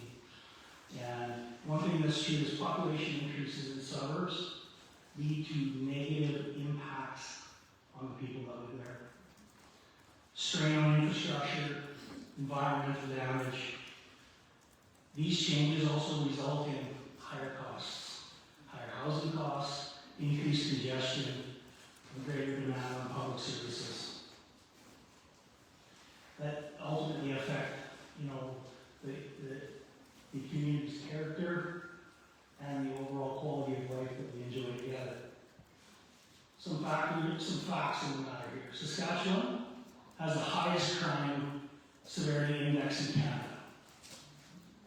Regina and Saskatoon are ranked 7th and 8th in the country for crime. Specifically, the city of Regina is facing significant challenges with violent and property crimes. In fact, Regina struggles with gang-related assaults, keeping homicide rates above the national average. Highlighting why these cities, Saskatoon and Regina, rank among the worst in Canada. And they're in our backyard, and we don't live there. Most of us have chosen to live here over there. The vast majority of us don't work in Edenwold Park. We live and work in Regina. We live here. I won't even get into some of the issues in Saskatoon, but I will point out that population density is specifically called out as a major contributing factor in crime. Violent crime, crime on property, crime on persons, assault, and homicides. The struggles the law enforcement community are facing in Saskatchewan have been documented every single budget cycle in the last 18 years. The RCMP is severely underfunded and understaffed. There's no chance that they'll get additional support. Having people living in close proximity leads to just more opportunities for congestion, interactions with other people, anonymousness, anonymity in the community, and increase in crime. And there's a number of things here that I want to point out. I've been a landlord for over 24 years, and an apartment owner for over 20. And renters, particularly in large complexes, like many people have already said here, they don't have the same connection to the community that we have. And there's a million things that have been said about the connection to your community that home ownership brings. I'm not even going to get into those things. I will say, though, that there's no question about the strain on our utilities and infrastructure that this will bring. The strain on public services, there's not even transit out here for people that are going to be living out here. There isn't high-speed rail like in other cities. There's nothing like that. More people, more cars are going to lead to congestion, traffic, it's been said multiple different times. That's just going to result in increased collisions. I wanted to, look like I'm getting close to time here. I wanted to identify that although there may be some cost benefits here and there's some opportunities for infrastructure collaboration and development with increased population, we have never seen that out here. There's zero credibility with the duplication of services out here in Edenwold Park in White City, and I frankly have never seen it since I've been here. And in Canada, we are getting accustomed to seeing our leaders pay lip service to us when they want to get elected.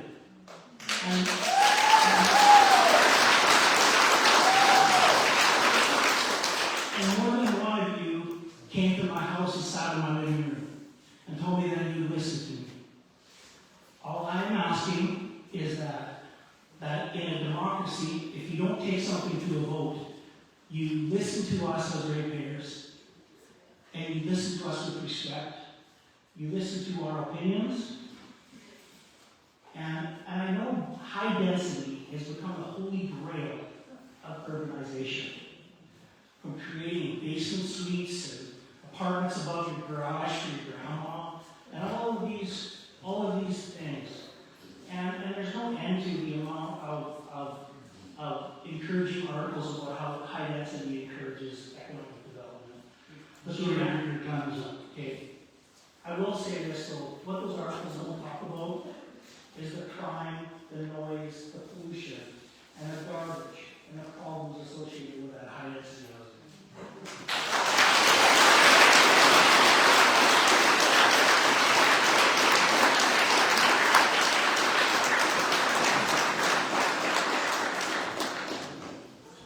Thank you. Next is Josh Dumolski.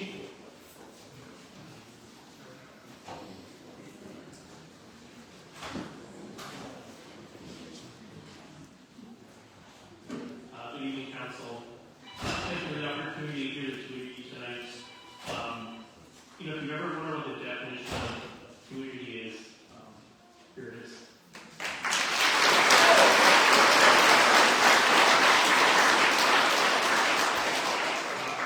First off, I had a very different speech prepared for tonight, which listening to everybody very quickly became obsolete.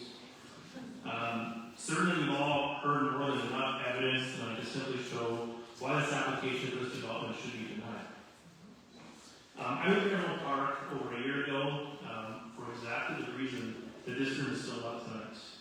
Community, space, safety, welcoming neighbors, and somewhere we can raise our families.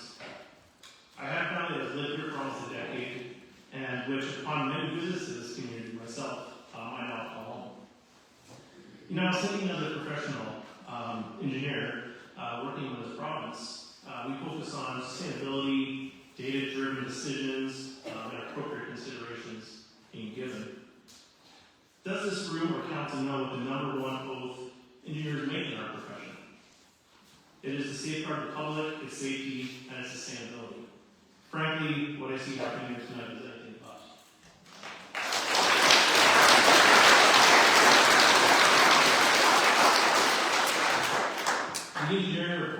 referred to tonight as part of the plan is simply, in my opinion, short-sighted, misleading, and serves only the benefit of the developer.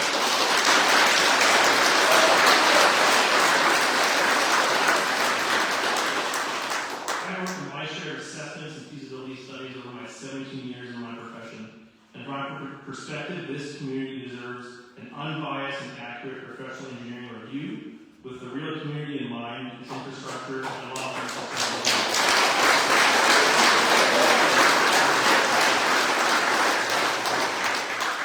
I strongly urge council to take both a moral and ethical stand. Do what's right for our community, our families, our children, and our Queen County. Let's make real decisions based on transparency, reality, and the voices of our community here tonight. I urge council to reject this discretionary use application. Thank you.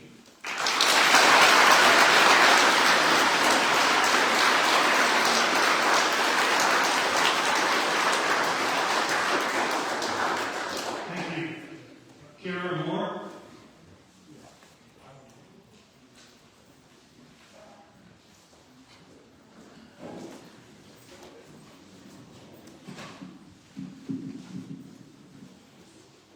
All right.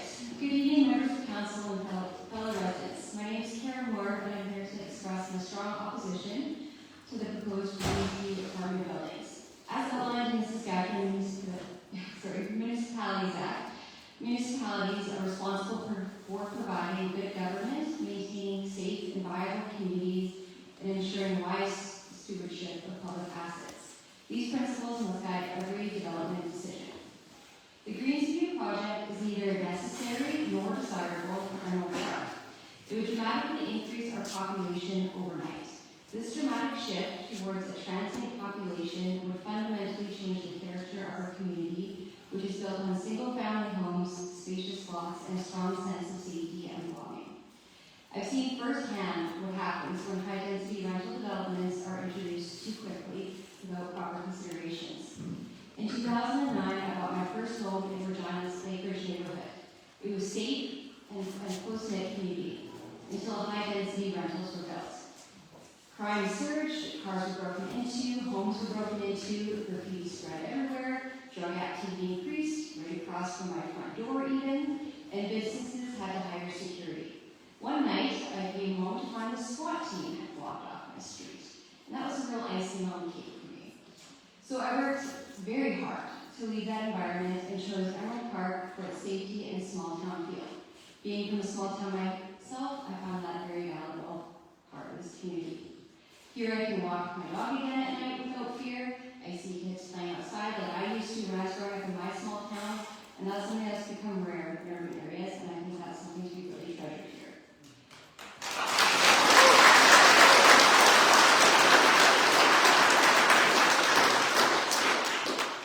And I'm not saying that all renters are problematic. As I'm sure many of us all have, I too rented for many years myself.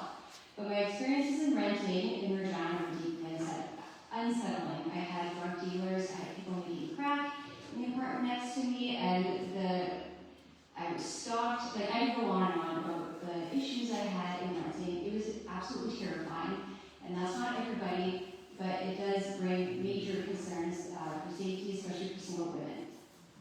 So this development raises serious concerns. I'll just list a few briefly. Our elementary schools are already overcrowded. We have no local high school. Our roads are not built for high-density traffic. Our CMP and volunteer fire services are stretched thin. We need to concerns about timely ambulance services. Healthcare, mental health, and addiction supports are limited here. The site borders the #1 highway and major service roads, posing extreme safety risks for children of that development. And a transient population could quickly outnumber long-term residents and homeowners. Edenwold Park simply does not have the current infrastructure to support a development of this scale. Instead, let's focus on what our community truly needs. A high school for our growing families, more daycare,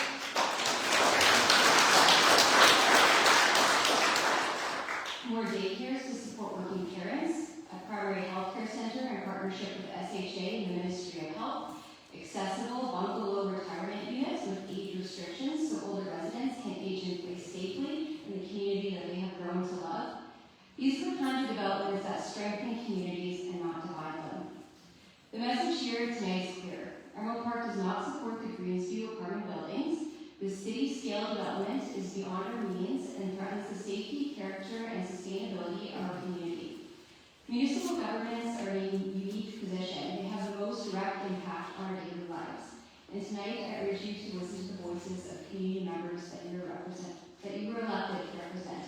Thank you very much.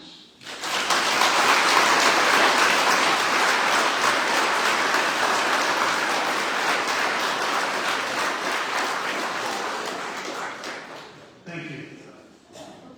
Catherine Williams.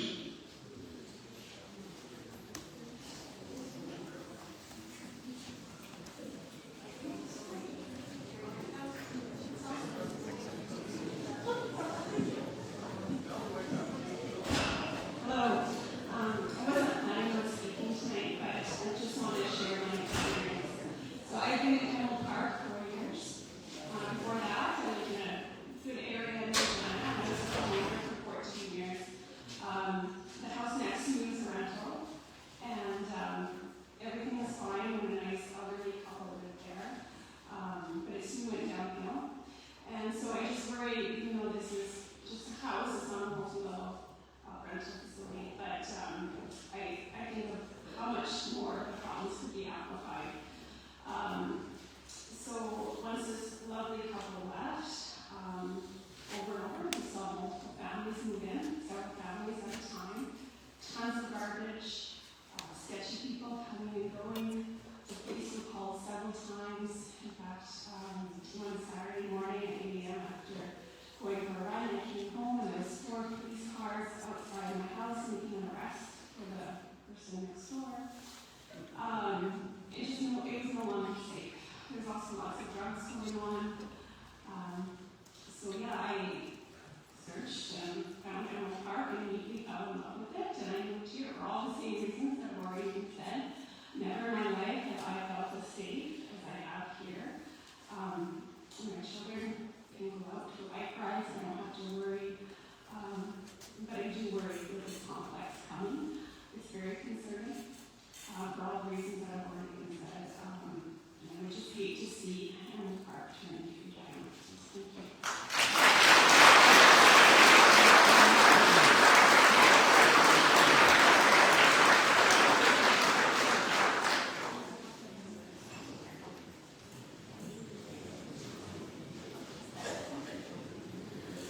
Is there anyone else that would like to speak? That's all we have registered tonight.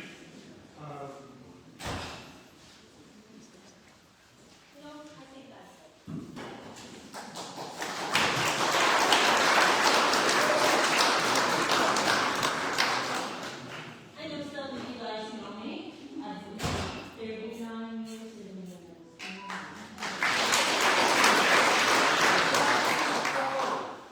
We were all family. And to have an apartment,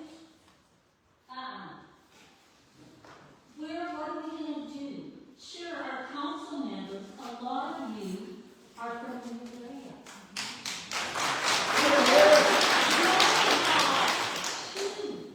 That represent all of us. 2 speakers.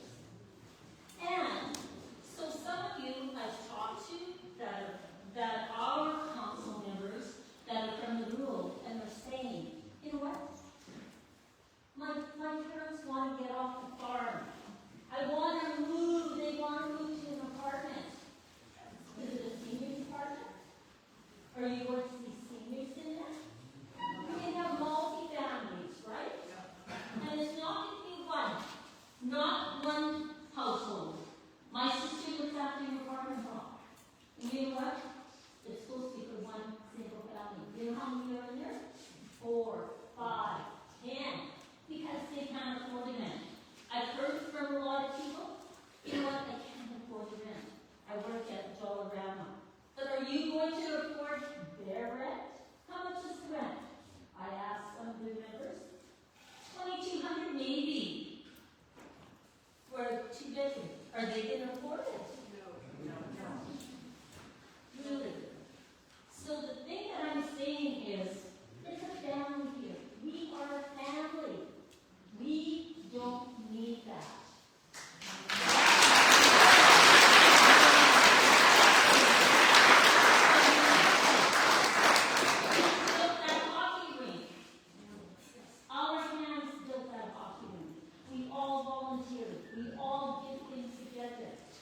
do we want this? No. I've heard so many. Maybe we need to have more representatives that are from.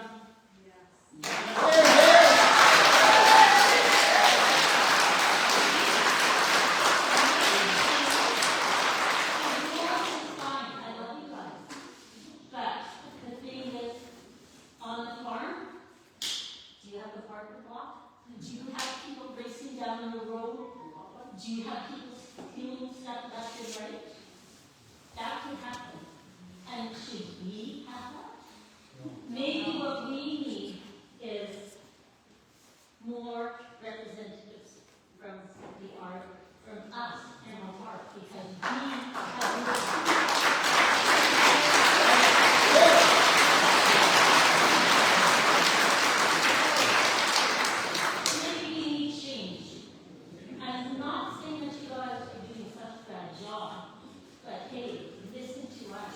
we are the ones that give you your taxes. We are the ones that spend, give you all of that. So your roads are graded. The dust control or whatever the hell it was is all done. But do we complain about that? No. All we're saying is we don't want these apartments. Listen to us. Listen to the people that are paying for you guys.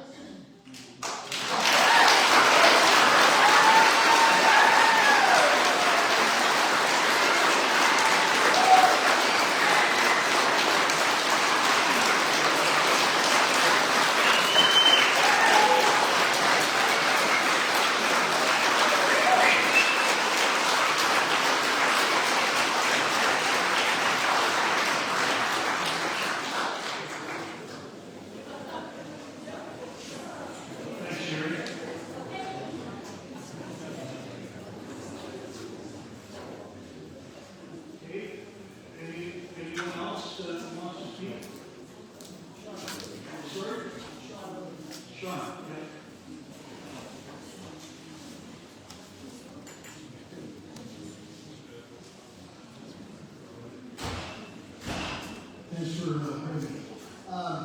Great, this is unbelievable. I've been out here for 26, 7 years, and this is the most community wine I've ever had. And I'm really, really proud of it. I'm community proud. But to the points that were made, great points tonight, but I also look at it from a bit of a different angle too. I play a lot of recreational hockey, and in the dressing room there's everybody from engineers, lawyers, doctors, a lot of undercover police, and we have great discussions after our meetings. And one of the discussions I was asked to the undercover police is, in Regina, what's happening? And they tell me all about the dirty things that are happening, the drugs, they always say, Sean, if you only knew what's happening, it blew your mind. And so I asked them, where are the hot spots? So, you know, the core area of town, downtown Regina, is always famous for those types of activities. And they said, you know what, the real hot spot now is like Harbor Avenue. The drug guys, they're in those apartments there. And that's where the customers are. And then that filters out into the community. That's where they do their business, is in these high density buildings. And so we're about to plant those in our community. So we're all talking about community, well, what about the kids? So the drugs start in the apartment blocks, and they get out to the streets, into the schools, they got great business on.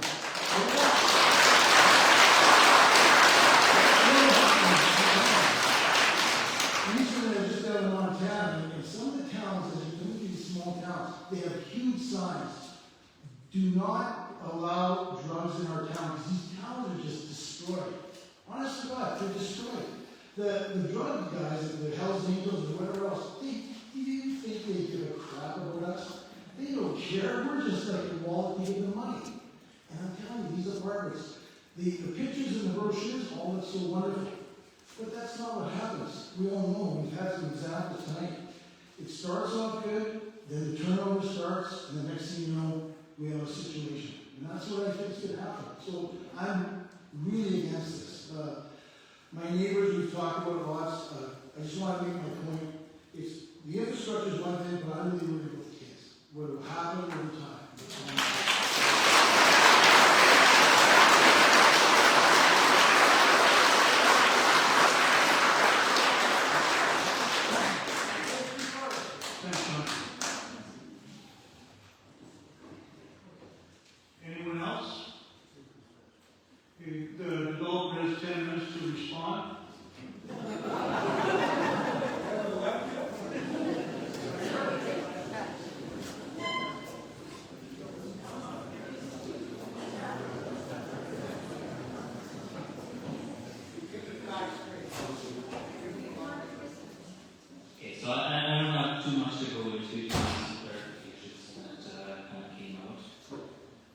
First, I'd like to thank everyone for speaking. That's exactly what these events are for. And it's great to see so many people come out. When the zoning happened for this parcel, I just wanted to kind of clarify, there was a public hearing for that. People were invited to come speak, I believe, as part of the RM's procedure. There were 7 or 8 delegates, I think, that came out to speak at that. I know Andrew was there and spoke to it as well, so he would be familiar with that public hearing. We just wanted to touch base on what the developer had planned for that second phase. I know in the CDP we showed townhomes, we had, they had at one time more multi-family, like 3-story building units at one time. As we said in the latest version of the CDP, that it's kind of up in the air, and there isn't necessarily more multi-family plan for that phase. And at the last open house we had, we were asking for the feedback of what people wanted in this community. And that was some of the things that we were taking into consideration for that phase 2. So with that being said, anything that is built on that phase 2 would also require its own restriction to separate permits. So I just want to make sure that was clear. Traffic was one of the main issues brought up, and when we were looking at this development, that was a concern for us too. And working with the ARMS administration, they were undertaking their own traffic impact assessments. And identifying this development as one of the drivers into traffic as well as many others. In the CDP and public administration, we did state that any improvements required in result of this development would then be borne by the developer of this development. So intersection improvements around this development would be required by the developer to undertake. One of the things that we did want to point out is that you typically with community planning, you see industrial, commercial, and then you'll see a higher density residential buffer the single family. And that's where this kind of development was born. You have industrial, commercial, multi-story hotels, things like that, right on the edge of single family. So this creates that buffer and transition from one use to the next. As far as infrastructure goes, stormwater was brought up as a major concern. This development would have to retain all its post-development stormwater flow. So the plan is to utilize the existing ponds on site to act as retention ponds and retain the stormwater to the level, as well as the stormwater that enters that site from the north. We have to account for that as well. So the development will be taking on additional stormwater from the area, retaining it, slowing it down, and reducing the runoff rate. Services like water, sewer brought up a lot. It was never brought to our attention if there was any issues with water, sewer. We would look at more of the details of the environment and working with the administration. Green space was also brought up as a concern. The plan is to have kind of an internal green space for the development that would be open to additional public, connecting the walking paths, creating a walkable development is one important aspect. The other one that was touched on was population. So the population is based on kind of planning and engineering principles of the 2.3 people per unit on multi-family. And that's provincially, nationally, it's a common practice. With that, I just want to thank you for your time and council for the presentation.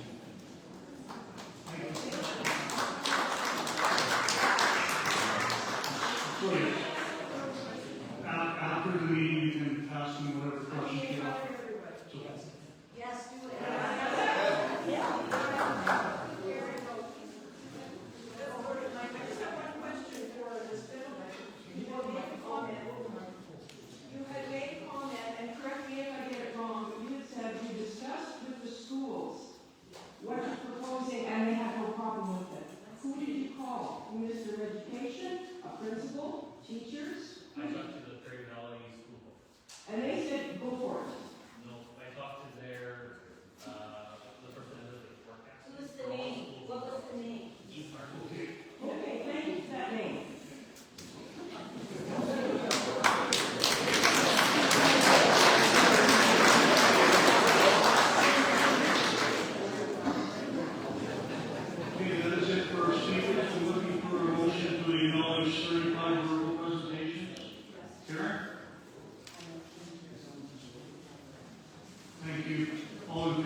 146 written submissions, and there'll be more coming in, and that's what we have as of tonight.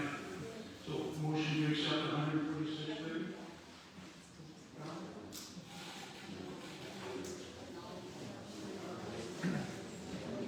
Thank you. All in favor? The motion is carried. I want to thank everybody for taking time in the busy schedule to come out tonight, and definitely council will take